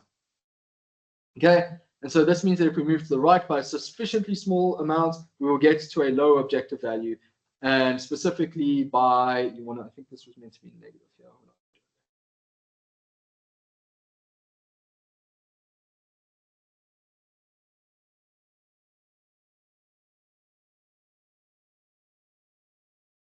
it's the negative gradient. Okay, so I want to move in the direction of a negative gradient. So in this case, because my gradient was negative here, it's going to multiply out with the negative out front. So I'm taking a positive step in terms of my parameter x, and then gamma is my step size. So that's the thing we're just saying is important to choose so that you don't overshoot where you want to look for. How does the story change if we start at 0? So if we're looking, initially we're looking here. Now my derivative is negative as well. I mean, I'm going to move in the direction of the negative derivative, which means I'm going to move over there. I'm going to take a step to the right. I might take a small step, but ultimately I'm going to hop down into this basin here. I found a minimum. It was one of the solutions we got in the closed form up top there, but it's not the global optimum. It's not this one. It's not that one. Okay, and that's a problem. So because we're using a very local search and not doing a global search, it is entirely possible that we fall into something called a local minimum, which means that yes, it is the lowest point in what I can see, but it is not necessarily the lowest point of the entire space that this function is defined on. Okay, and this is a big problem for gradient-based optimization methods. Everyone happy with that so far? Cool. Okay, so let's assume that we are trying to solve a function f which takes in a d-dimensional vector and produces a scalar, and we're trying to minimize it with respect to x, its input, and also assume that f is differentiable. Then for a given starting point at x0, we apply the following update rule for a suitable step size gamma I. Okay, and in this case, I now is indexing time. Okay, so there is an idea that you can be changing your learning rate over time. The step size doesn't have to be fixed from the start. It can change. But again, now you're making choices about how you change it. So what a lot of people do is they make it go slower over time. Okay, and you slowly take smaller and smaller steps so that if you're in a case where you have a very kind of adversarial basin, right? If I was going to have the normal size steps, I would iterate, and then start bouncing. So maybe I want to, and I don't fully optimize. So maybe I want to take really big step, smaller step, smaller step, smaller step, smaller step, so that at no point do I ever kind of bounce between this valley. Okay, and that would be, again, this is a pretty adversarial function I've just drawn here, but that's kind of one of the reasons why you might want to change it over time, is make it better at fully optimizing the basin. Okay, just the notation here. So I have parameters xi of a function. I'm trying to get the parameters at the next step. I'm moving in the direction of the negative derivative of f, evaluated at xi, so evaluated at my current parameters. So again, I'm getting this local approximation of what the gradient is where I currently am. And then I'm just going to take a step in terms of the negative derivative by size gamma. If I do that, it will give me my next set of parameters, xi plus 1. And I just keep doing this iterative approach. And hopefully, as I tends towards infinity, I will stabilize and converge. Again, if I pick gamma, it says that for a suitable step size gamma, the sequence converges to the local minima. And we know that at every step, f will be smaller than it was before. That is a guarantee of gradient descent. It requires that in most proofs of this fact, it requires that gamma be really small. Okay, but it can be shown that gradient descent will always tend you towards being lower than you were at the previous step. And again, as then this tends towards infinity, you will then reach the local minimum. There's no guarantees about global optimality anywhere in gradient descent. Okay, so consider this example here. We have a function f that's taking in R2 and mapping onto a scalar R. In this case, it first has x transposed times by x, and this kind of big metric in the middle, and there's just this one term over here. When we take the derivative in this case, I don't expect you to go and do the long version of matrix differentiation. The question will be clear on when that is necessary. If we're doing the optimization question and you're just asked to differentiate with respect to a function like this, you're more than welcome to just say that that's the derivative of the matrix. And there's only like a handful of these that you need to know. In general, you know that you just drop that x on the right-hand side there, and you drop the x on the right-hand side there. Okay. In that case, you now get your derivative. You just need to keep track of the fact that similar to when you have, let's say, like 1/2 x squared, the derivative then becomes x. you had 2 x's here, you need to make sure that you're pulling out that 2 out front when you differentiate with respect to x, so that you get 2 over 2 there. So that's where that goes. Okay, so just be careful that you are not just dropping the x here and forgetting the fact that there are 2 of them in this function. Okay, and now in this case, we have the derivative of f with respect to x, and so you can then start taking steps. You just substitute in different values for x over here, based on where you're currently standing, and apply this equation iteratively. Okay, what's my current x? You get that vector, you transpose it, and then you take a step in that direction with respect to gamma. All right, there's a nice question in your tutorial that I like, which is just doing this for a loss function. All right, you just do the gradient update step for a small neural net. Okay. So you can see here that if we're starting at this initial location x0 here, which is at -3 and -1, if we iteratively apply equation 4, so again, the gradient descent update rule over there, starting with a really small learning rate gamma equals 0.058 to obtain a sequence of estimates that converge to the minimum value, this is what we will get. So you can see that initially, because there is a really steep gradient happening here, these lines are kind of similar to what I was showing you earlier with the concentric circles.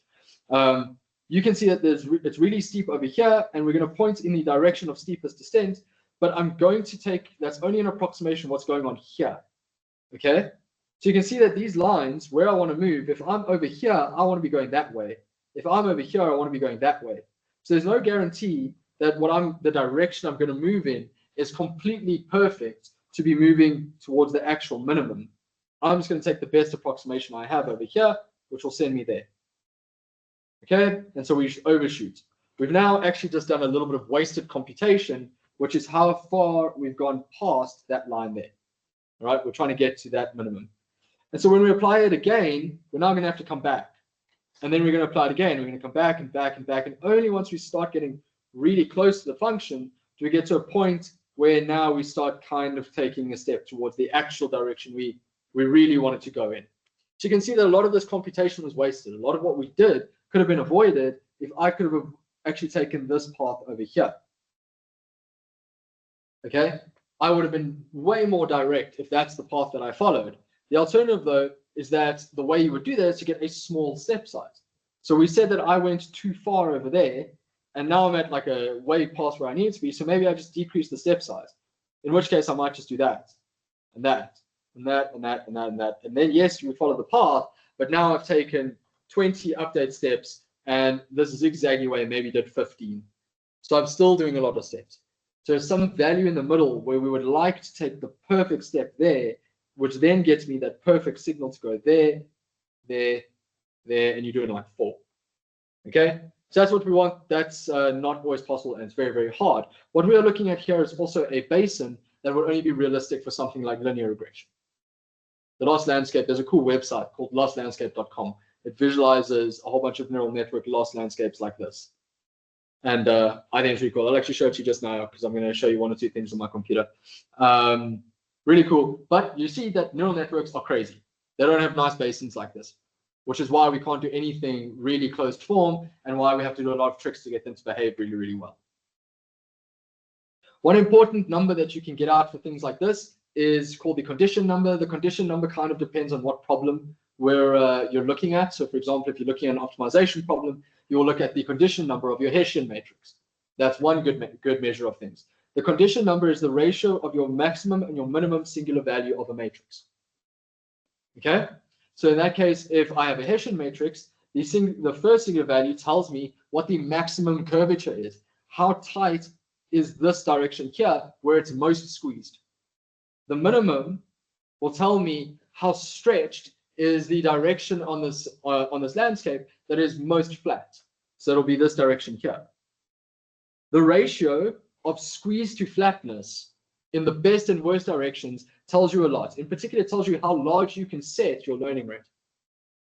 Because if I have a really, really large maximum singular value, I have to set a small learning rate. Number one, just to avoid diverging, just to avoid taking big enough steps that are like, completely overshoot away and away and away. But the problem is that there is another direction that I want to optimize that is really, really shallow. In which case, yes, I might optimize the steepest direction safely, but I'm now going to make no movements in this direction. In which case, it's going to be really, really slow to optimize.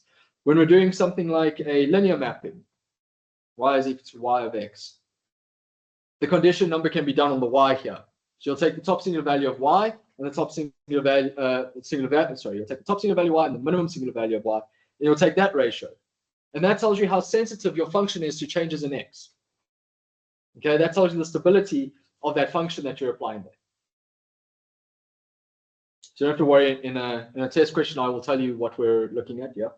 You get those values by doing the single value decomp on like y, and then the maps will be the first On W. W. Yes. Or the Hessian or whatever you're looking at. Yes. And so, but yeah, the first value in the single Yes. value decomp will be the maps, and then the one on the bottom right of the diagonal will be the min. Correct. And then that ratio gives you, like, I guess in this case for regression, your biggest learning rate that you can take. That tells you the sensitivity of your function. Not so much your learning rate in that case. That more tells you like how far you can move in x. If you move too far in x, then it becomes explosive.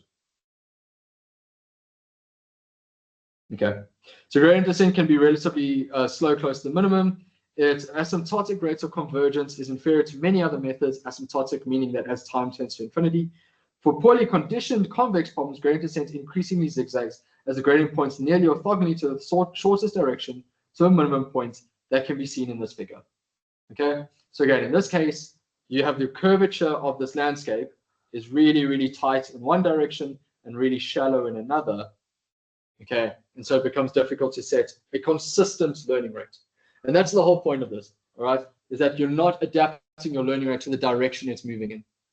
You have to pick one at any point in time. You can change it over time, but still, at any given point in the landscape, you're using one learning rate, and it is very difficult to set a learning rate that is good for all directions, especially if some of them are very, very sensitive and some of them are very insensitive.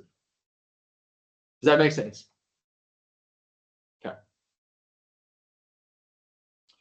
Okay, so choosing a good step size is important gradient descent. If the step size is too small, gradient descent can be slow. If the step size is too large, gradient descent can overshoot, fail to converge, or even diverge. Diverge being the values get really large and eventually you get like not a number or whatever.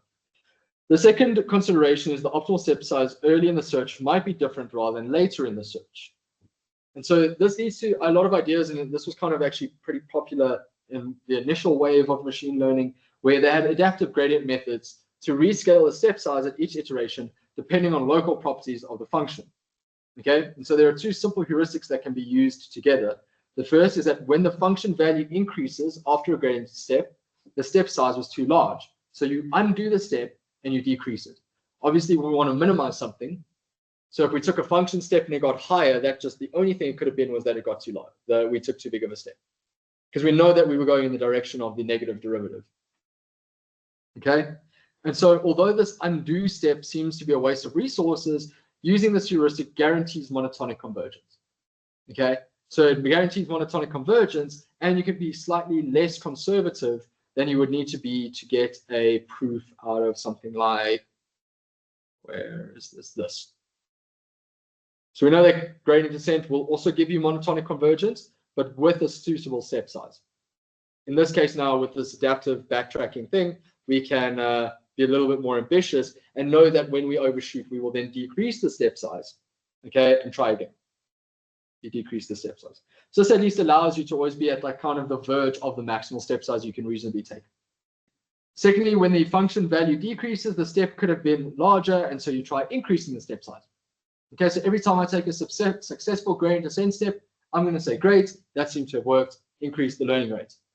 On the next step, if that increase was too large, I'll just backtrack and undo it anyway. But there are better ideas to this, and obviously we don't do that in neural networks. Number one, because calculating a derivative of a neural network is trash, and so we really don't want to be doing that more than we really want to for a billion-dimensional neural net. And so we want to try and reuse past information to help us stabilize things without ever having to backtrack.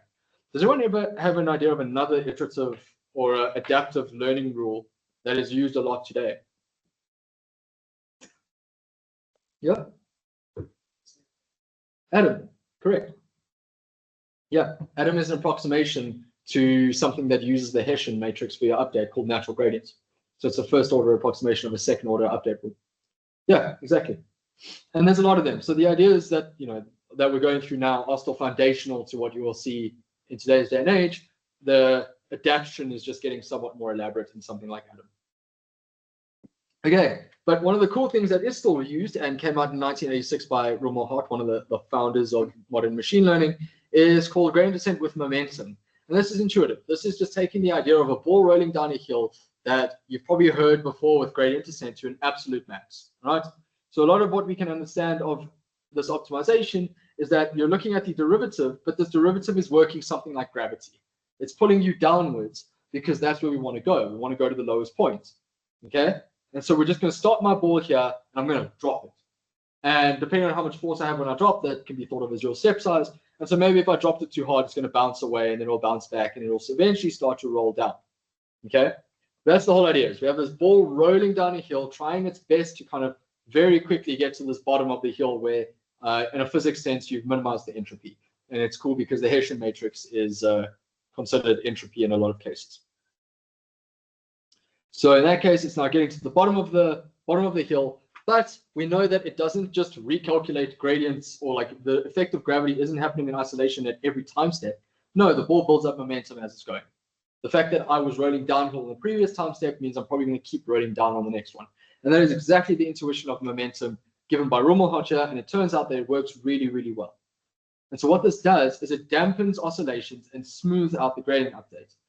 And to do this, the momentum-based method remembers the updates at each iteration I and determines the next update as a linear combination of the current and the previous gradients.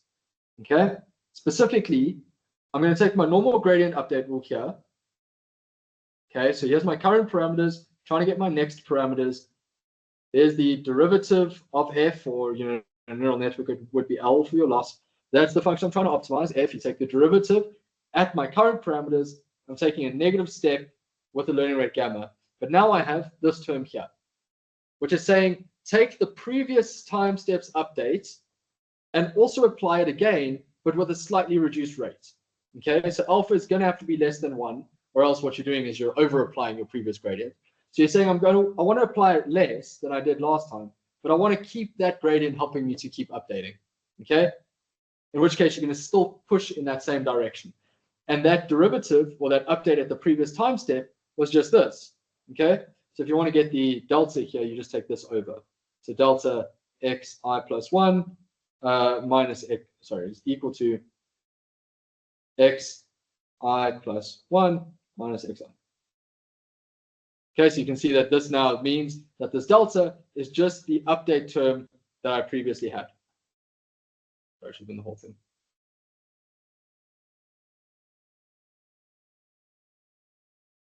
Okay, and so we add it back. In that case now, we can see that it's alpha times by the change in the previous time step, so 2 time steps back, and then just minus the update that I had at the previous time step. Okay, so we're going to keep it going. And you can see that now it's a recursive definition because I now need to take into account the previous time step. And so usually we only do this 1 or 2 steps back, or we kind of track 1 or 2 steps back. You can actually just store this entire update when you apply it. And so effectively, when you redo it again, you've incorporated all previous update steps. But it's cool because this keeps all the previous gradients happening, and then this alpha term will be reapplied every single time. Okay, and so eventually we get to a point now where we substitute. So this is the definition of xi here. We substitute that in there, and so now we will have all of this term being dropped in there with another alpha parameter. And so ultimately, for my xi plus 1 update, it's alpha squared times xi minus 1 minus alpha times the learning rate, the kind of update I took at the previous step. Okay, and so you can see that this alpha squared will tend towards 0 pretty quickly. And so over time, I do forget the previous updates, but I can hang on to them for at least 2 or 3 iterations. Okay. The reason this works quite nicely, and we'll get onto stochastic gradient descent now, is that we can jump back to this example, if I'm going to oscillate, right? I took too big of a step there. Now, when I reapply my next gradient, one of them is going to keep, my new gradient's going to want to go that way, but the previous gradient wants to keep going that way. In other words, I'm now not going to do this full update step that would have taken me to this point here. I'm going to do something slightly less. I'm going to come down there.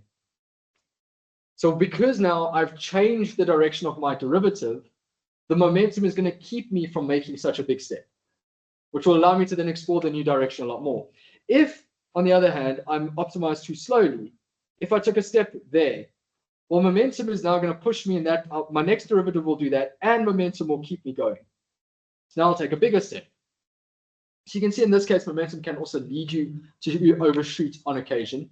But on average, it's going to help you be a lot more exploratory and converge very quickly on the correct direction to be optimizing your landscape.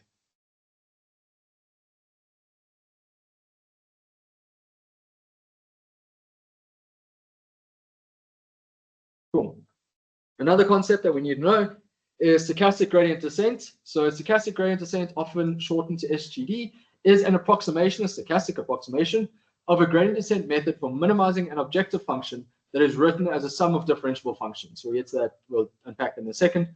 So the word stochastic here refers to the fact that we acknowledge that we do not know the gradient precisely, but instead we're using a noisy approximation of it. Okay, stochastic, there's some randomness to this. So randomness is coming from how I sample the data. By constraining the probability distribution of approximate gradients, we can still theoretically guarantee that SGD will converge. Okay, so for example, in machine learning, we're often given capital N data points, right? And we consider the objective functions that are the sum of the losses incurred by each example. Okay, so again, the whole point is that what we're stochastic gradient descent works when we're working on the sum of differentiable functions.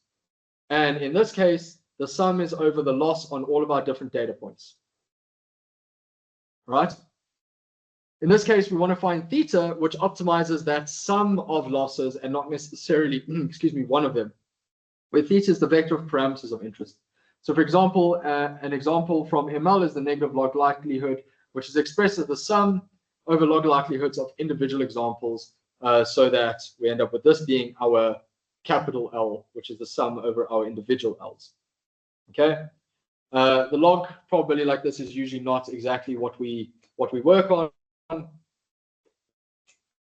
But for example, the loss function for 1 minus, let's just use f. The quadratic loss function actually comes from the log of a Gaussian distribution. Okay, so most loss functions in machine learning are actually derived as the log of a probability distribution, where you're assuming that that probability distribution is the output function. Okay, and so this log probability is a more general way of writing it, but still pretty useful. Okay, so in this case, your xn are d-dimensional training inputs, yn are the output targets, and theta are the parameters of, in this case, the regression model. So using the full training data set is typically referred to as batch optimization, and in that case, you're going to get a perfect derivative to optimize on that batch of data, right? Because there's nothing left out. You have all the information you need to calculate the derivative. On the flip side, though, okay, the name comes from a holdover from early computing where you would have a batch job run in the evening. But the main downside to this is that the parameter updates become very, very computationally heavy, as you now need to do the entire data set's computation before you can actually do a derivative update. And if there's one message we've learned from machine learning in the last 20 years, is that doing a lot of small computations often, even if they're wrong, is actually more beneficial in a lot of cases than doing a very good computation infrequently. Okay, so in this case, batch gradient descent, why don't we take small samples of our data? Yes, they're going to be wrong. Yes, we're going to be missing the right, all the information needed, but we can take more gradient descent steps. Okay, and maybe then, on average, our steps will still take us in the right direction. And that's the important point about stochastic gradient descent, is that the derivative is an unbiased estimator of the true estimate. If it was biased, you would go somewhere else. And bias is not always wrong in machine learning. Any regularization techniques gives you a biased estimator of the true parameters. Anything Bayesian is biased. It's biased by your prior. So we don't always hate bias, but in this case, we're glad that it's an unbiased estimator because all it's going to do is that if I have small enough learning rates and if I do enough of them, I will recover the actual true parameters that gradient descent would recover, or batch gradient descent would recover. Okay, so with stochastic gradient descent, we use a randomly selected subset of the Ln terms. We consider only a subset of the data for a mini batch gradient descent. In the most extreme case, you use individual random samples. This isn't exactly online learning. Online learning is when you never see the same data point twice. That's has benefits because what that means is that you can essentially assume that your parameters are uncorrelated to like every previous or every new data point you've seen. But anyway, that's a secondary point. But anyway, if you can go extreme enough where you're looking at one data point at a time. Okay, so why does SGD work? In short, the partial sum is an unbiased estimate of the true gradient. And note that when the step size rate decreases an appropriate rate and subject to relatively mild assumptions, stochastic gradient descent converges almost surely to a local minimum. Almost surely here is like a mathematical notion of almost surely, and there's a proof here if you care. But the point is that just don't set your learning rate too large so that you like take large steps in incorrect directions. You obviously need to be because you're taking more frequent steps, you want to take smaller ones, and then you will end up approximating the true gradient. But then it opens another question similar to our learning rate. How do we pick a batch size? Well, large mini batch sizes will provide more accurate estimates of the gradient, reducing the variance in the updates a little bit more. However, we then end up getting back to the problem that how much data do we want to really see before we do an update? Okay, so furthermore, large mini batches take advantage of highly optimized matrix optimization in vectorized implementations of the gradient, and the reduction in variance leads to more stable convergence, but it's going to be more expensive. On the flip side, if I have small mini batches, that's going to be really quick to estimate, and we keep the mini batch size small. The noise in our gradient estimate will allow us to get out of some of the bad local optima, which may otherwise get stuck in. But if we use batch sizes that are too small, you're also going to optimize slowly. Okay, and so if the batch size is too small, if the batch size is too small, we may have too much variance leading to undoing progression or divergent behavior. Okay, so there are trade-offs to this. Again, with small batch sizes, you want to have small learning rates, which is also why you would optimize slowly. Cool. Does that make sense to everyone? Okay. The main conceptual points that I care about here is the condition number. Obviously, I think there's that gradient, like the calculation of the gradient updates. And then how you would choose your step size and why momentum matters. I think momentum is the most important thing from this section. Cool. It's 4:15. That's all I had planned to do today for the slides and stuff. But I do have one or two other things I can show you, mainly just because I think they're cool and I think this course takes you kind of to them quite naturally. But let's take a quick 5-minute break because they're not going to be long. And if anyone wants to leave, you're welcome to leave. It's not going to be testable. It'll be on the recording if you care, but it's nothing that is in the course really. Cool.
Cool. All right.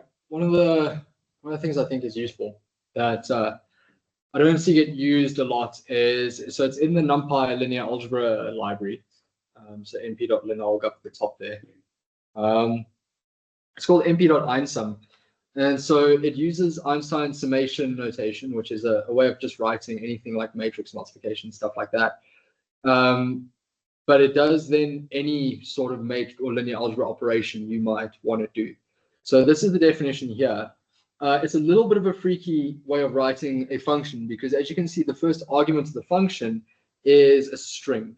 All right, so it's called subscripts over there, but it's actually a string, and then after that, it's star operands, which means it's a list of operators. So it's a list of things you're going to be working on. So I think the easiest way to learn this is by looking at some of the examples you can do from it. So for example, they're going to define A, B, and C as being a 5x5 array, a 5-dimensional array, and a 2x3 array. You can, for example, get the trace of a matrix A, the 5x5, by just using einsum. Then you do the inverted commas II, and you put the A matrix in there. So what that says is that go into the matrix, look at the indices II, and sum them up together. Okay. You could also then just extract the diagonal from it over here, and you say II, and then you put this little like line to the dimensionality you want out of it. So in this case, they want I out of it, and you go A. So the reason it knew to sum in this example was because you didn't put an arrow. In that case, that means that it wants to go to a scalar. And it interprets that string as saying, so take all the II indices and give me a scalar out, which means give me a summation. So in other words, any index that isn't represented on the right-hand side of that arrow will be summed over on the left-hand side, which is pretty useful. And so, for example, you can then do the sum over an axis where you say einsum ij, and you just dash to I. And so that says, well, now I'm going to sum over the j-axis, okay, of A. And in that case, obviously, there is that NumPy function, which is, or you can always pass in an axis to the sum, right? So np.sum, A axis equals 1 over there. That's the same thing, but I think it's really useful, especially if you're thinking about these things in terms of axes like matrix multiplication. And so there's actually a case now where I have a project where I have a matrix that has 4 dimensions to it. And there's another case where I had 2 different lists of matrices over time, and I wanted to multiply the matrices at corresponding times. There's actually a really difficult to structure or transpose your matrices that it does that. But if all I came into this einsum was I said ijt, comma, jpt, and then dash ipt, that would know that it wants me to sum the internal axes, which is just the definition of matrix multiplication. And so as long as you know that kind of idea of what, we've seen the matrix multiplication equation a lot here, there's that sum over ij and then xj. As long as you know that, you can tend to do quite a lot with these. And then any index that isn't shared is summed over. So here you can do high-dimensional array summing, for example. And you can see that in this case, it would be pretty hard. You would have to do this ellipse thing that I've actually never seen before. But it gets difficult to do, but you can also do some cooler things like, for example, so you can transpose. In this case, you just say, take my indices ij and give me ji. But you can also then do inner products. So every time you then put a comma in the string, it means that that's a second entity. So now you're saying, take I is the first vector, is the first axis, comma, the second entity is going to have axis I, and then there's no arrow, which means you want to sum over i's. And so that gives you an inner product. That's now b times b, and then you sum those elements together. This is the matrix multiplication equation we've spoken about, right? You sum over A, which has shape ij, and then times by x, which has shape x, and then the thing at the end that you want is just the final matrix. So it can be implied, but let's find an example where it's not. I like the explicit versions. Yeah. Over here you have 2 matrices, or 2 tensors. All right, so they have axis I, j, and k. The second tensor has j, I, and l, and you want to get kl. Now, the fact that those indices I and j are flipped means that one of them is transposed. And so now it knows exactly how to do that matrix multiplication. It's going to take each of those corresponding axes, and it'll go down the rows of your second It'll go down the rows of your first matrix, along the columns of your second matrix, and multiply those elements together, such that all i's and j's are producted, and the only thing left is k and l. That's known as a tensor contraction. And so in this case, I always like being very explicit with the string. It's just a habit. So if you wanted to do matrix multiplication, you would have that little arrow, that dash less than sign up top here. You would then go ij, comma j, dash I. I want my output vector to have indices I. So don't sum over that. But any common indices, it's implied then that you multiply them together. The outer product, which we're speaking about today, you give your two elements indices I and j. Again, they're leaving it implied because the indices don't match. It's the Einstein convention is that you don't sum them. But you could then just go I, comma j, dash ij. So now you're saying, please take one vector that's I, and take another vector that's j, and give me a new matrix with dimensions I and j. So I think this is really useful. I think this is the kind of thing, in my opinion, that will come up like once a year, and the day you do it, you'll get a promotion, just because you're like the only person who knows how to do this at your work. It's the kind of thing that probably makes someone I would say, a great data scientist rather than just a good one. But no, I hope that helps. What's cool, if you use JAX, which is, again, it's like one of those automatic differentiation libraries. This is in JAX. So you can then automatically differentiate through any of these operators you can define with Einstein notation, which is super powerful and I think quite exciting. The last thing that I want to show you is a kind of paradigm. I'm going to go through this quickly, and obviously this isn't testable or anything, but this is a paradigm of research that is, I think, pretty useful, and it's called the deep linear network dynamics. So the main thing I want to show you is that literally everything we've covered in the class is pretty much all you need from this. There's one differential equation which we haven't gone through, but it's the simplest one. It's called separable differential equation, and it's pretty, all the hard work is stuff we've covered in this class. And so the way this works is you have a neural network. It's taking in inputs x and y, right? You have a loss function and you want to optimize it. Exactly what we spoke about today. It has two layers of weights, just doing matrix multiplication, so W1 and W2. It's a linear neural network, so we don't even have activation functions on it. If you want to optimize that, I wonder if I can draw in the browser. That's something we can do. No. If you want to optimize these two layers of weights, then this is the derivative you get over here. So the change in W1 is over there, and then the change in W2 is next to it. Those are the derivatives. If you did the approach from last week, where you kind of obviously then drew all the cases and said, how do the different matrix multiplication things work, you would come out to this, and it's actually not much of a step up in the derivation from what we did last week. The only interesting thing is that W2 is transposed on the left and W1 is transposed on the right, and that just comes out of those different cases that we went through. In fact, you'll notice in the example from last week, the final derivative we had was transposed as well. So it's the same idea. So those are the derivatives, and then we're just going to define the covariance matrices. So you define the input covariance matrix and the input-output covariance matrix. Well, actually, it's better to call them correlation matrices because they're not centered by the mean. So that we have the correlation matrices, input-output on the right, input on the left. Okay, we obviously don't do the stats. That's in a different course, but we've spoken a bit about the fact that correlation matrices, especially the one on the left, that'll be a symmetric matrix, and something like PCA makes a lot of sense in those cases. Okay, so we just have the two correlation matrices which tell us how when I change X, how does Y correspondingly change? When I change one element of X, how does an element of Y change correspondingly? And then in this case, the X's is that's just their variance and their covariance. Okay, so the whole idea now is that, well, I want to take these gradient descent steps and I want to write them in terms of these covariances, so I can at least say what my neural network is going to do given the statistics of the data set. Okay, so you can already see up the top here, they've substituted in these covariance matrices. Okay, and in fact, the reason you get the capital P out front, the reason you get the capital P out front of those derivatives over there, that like epsilon P, that's just because to get the covariance, I had to divide by P. So they multiply and divide by P in that case. Okay, so that's that. We just define covariance, substitute it in, and we have the derivatives. You can then just write that out Okay, so now in this case, we have the loss, we've written out that loss function, and then we get back to the derivatives. That's the third line. There is now those derivatives we were talking about.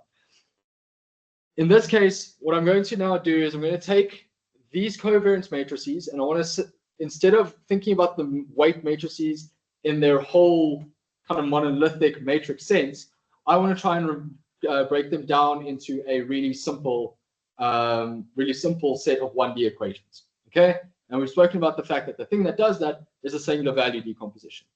Okay, also just to note that this derivation, this big block of text, is literally the derivation we spoke to up top here. Same thing for there. Okay, you just take the loss function, differentiate it, substitute in your covariance matrices. And so those are the update rules now in terms of the covariance matrices. Okay, and now we're going to take the singular value decomposition over here with respect to those covariances. Okay, there is an assumption in this in terms of how the singular value decomposition of the xy covariance and the x covariance line up. It's a little bit of a subtle point, but the whole idea is that they have to have the same v vectors. Okay, so the right singular vectors must match in both cases, or else this doesn't work. But that's the only assumption we really need so far. Okay, we're going to substitute that in, and on top of that, I'm going to write the W2 and the W1 in terms of this singular value decomposition as well. That is by assumption. There's no clear reason why that's necessary. I'm just going to substitute that in. Okay, so I'm going to say W2 has the left singular vectors that match the input-output covariances U. Then there's going to be some other kind of matrix in the middle, the bar, which is in theory going to correspond to the diagonal matrix, if that singular value decomposition is working. And then I'm going to have R, which is another set of singular vectors.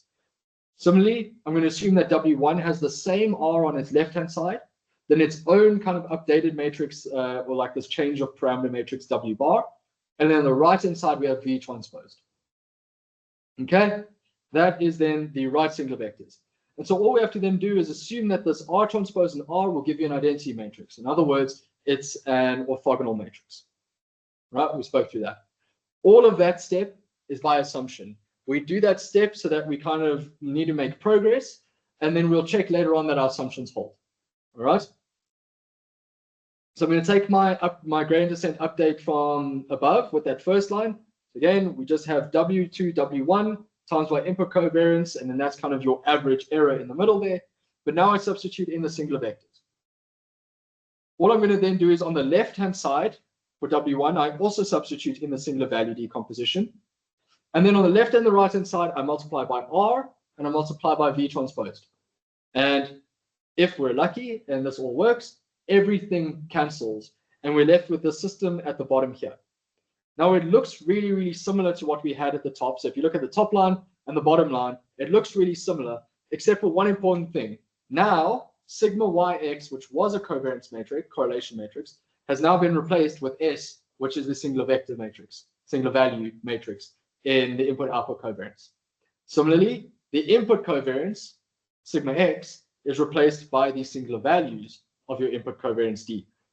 So now, the whole point of this approach is that this W2, W1 bar, those two matrices need to be diagonal. That's an assumption for this to work. Okay? Turns out that in general, it does work. Okay? It turns out that neural networks do learn weight matrices that fit this format. Now, in general, I must be honest, this format is extremely flexible. This R matrix in the middle can do a whole bunch of things just to cancel. But what is a miracle about this is that the left singular vectors of my readout weight matrix align to that U matrix in my data set. Similarly, the input singular vectors of my weight matrix align to the input covariance. And what this is essentially the neural network doing is learning something like a convolution. The convolution in a CNN, where you have like features that you scan over your image to look for concepts, the V and the U here will find the same notion of identifying concepts in my data set. And I'll show you an example of this in a second. So we've written our gradient descent update steps in terms of the singular value decomposition of my correlation matrices. None of this should be wildly unintuitive. Obviously, these few steps up here, you just need to eyeball them to differentiate this loss. but ultimately, and kind of obviously pull variables in to get the covariance, correlation matrix, but ultimately the main steps are familiar. Define a loss, calculate the derivative, calculate the correlation matrices, substitute in their singular values, singular value decompositions. And now in this case, what we can do is say, well, I'm going to ignore the fact that I've written this as if they are matrices because they're all diagonal. So I'm just going to think about them as 1D terms. Okay, and so we have this alpha term at the bottom here, which is just saying the alpha index, the alpha elements of all my diagonals. But in reality, we can drop that because they're all going to be roughly the same anyway. They're all their own 1D system with their own elements. And so now in this case, lambda is a singular value in the S matrix and delta is a singular value in the D matrix. Then I'm going to say, well, I don't just want the derivatives of the two weights separately. I want the combination of the two. And so we know that my input-output mapping in this case is W2 times W1. If I do the derivative of W in that case, that's the product rule. How do I get the derivative of the entire mapping W? Well, it's just W1 times the derivative of W2 plus the derivative of W1 times the derivative of W2.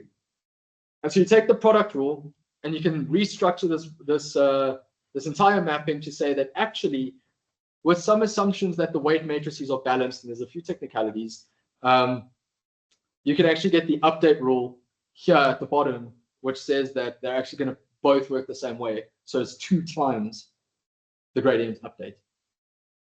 And you can now summarize essentially how a neural network is updating its own singular values at all points in time. That's a differential equation. You can solve that using it's a separable differential equation. That's something you can Google. It is the easiest one, but the intuition there is saying I'm just going to integrate T on the left and I'm going to integrate W on the right and see what we get to. It turns out there is a really neat closed form equation for that. That's not true in general for most things, but in terms of these linear neural networks, hell yeah, they are certainly, this is like really, really tractable. We can plot these at every point in time. What's great is that I have at no point made any big assumptions about my data set. Okay, I had to assume the neural network had balanced weights. Usually we start with really small weights. I had to assume that R matrix aligned, but we don't even touch that R matrix in reality. And so if you had a data set that was solvable by a linear neural network, so it needs to be linearly separable, all you would have to do is calculate the input-output correlation matrices, do its singular value decomposition. You can just do that like computationally, and substitute it into this equation here, where each lambda alpha becomes the corresponding alpha, becomes a corresponding element of that diagonal of the input-output correlation, and each delta alpha is also the corresponding diagonal points in the input correlation. In that case, you can now write, as t goes from 0 to infinity, exactly what the neural network is doing at all points in time, and it's defined then by this matrix, this equation at the bottom here. The u's and v's are assumed fixed from the beginning, and again, it's called the silent alignment effect. It's a big area of research. That happens. It happens in roughly two or three epochs. Gradient steps on these matrices, u and v snap into direction, and the only thing that changes is this phi dynamic here. Now, if this is being a little bit abstract, you can look at an example. So in this case, this is a data set that has kind of classical implications going back to the 80s. But on the right-hand side, we have the idea is that you have a data set where you're going to put one-hot encodings. Let's see if I can find an example. We're going to have one-hot encodings on the right-hand side as input. And on the left-hand side, this is our labels. So you're asking the neural network, please take in just this one-hot 4D vector and tell me all about the object that is being queued. So for example, canary would be the first column, salmon is the second, oak and rose are the third. And this is a really structured data set. You can see that all of them can grow, only the first two can move, only the second two have roots because those are animals versus plants. And then the last one is each individual properties of them. And so this is actually defining a hierarchy in our data set. And so this is useful because hierarchical data sets are really important. How children learn hierarchies is of huge importance to psychology. And it turns out that when we calculate that input-output correlation matrix, again, because our input was really, really clean, you can get the singular value decomposition. And you can see in our right singular vectors over here, our first row, because again, it's V transposed, so we're now looking at rows. corresponds to a vector that's active positively for all of the elements. The second row corresponds to a vector that's active positively for the animals and negative for the plants. The third and fourth rows activate as concepts that separate out the kinds of animals and the kinds of plants. So now you can see in those singular vectors that this neural network has actually learned what a hierarchy is. Those are the concepts. On the left-hand side, looking at the U matrix, you can see the features that it would associate to each of those concepts. And then all that's happened now is this S matrix in the middle is how it associates input to output concept. Okay, and so you can then track how this A matrix approaches S over time and get closed form dynamics. So in red here is what it looks like if you simulate a neural network multiple times, and then in blue is the if you just actually write out that equation above. And it fits really, really well. And again, all that we're saying here is I know exactly what features the neural network will learn, and all that I'm tracking now is the time scale of those different learnings. And what was cool is that there was a paper that then showed using this exact technique, you can actually show that this neural network behaves like a child, because children learn information from top down in hierarchies. And you can see here that the first row in this case is the top level of a hierarchy. The second row is the second level of the hierarchy, and the third and fourth row is the third and fourth level of the hierarchy. On top of that, children learn in stages, and they have what's called stage-like transitions. So the fact that these dynamics have this characteristic S shape is reminiscent of how children have insights. They will have this really long period where they learn nothing. And then all of a sudden, there's this really exponential rise in what they know, and they acquire a new concept. And that shows up in these equations. And it's a very metaphorical, very simple thing. Obviously, you have to be reasonable about this. But it's pretty cool that you can structure a data set with a hierarchy and then just do some dynamics, and this flops out. You can actually draw comparisons to a lot of cognition. And so the foundational assumption here is that the brain is learning statistics. This is a statistics learning machine. Let's draw some comparisons and see what they say. But again, my main point of showing you this is, as much as I've skipped the steps, there's nothing here that's unfamiliar, because I've done optimization, you've done singular value decomposition, you've done matrix multiplication. And this is probably one of the three leading directions of machine learning theory at the moment. Just this idea. Cool. Anyway, thank you for humoring me on that. I hope that was at least partially interesting. And then, yeah, I'll chat to you guys next week.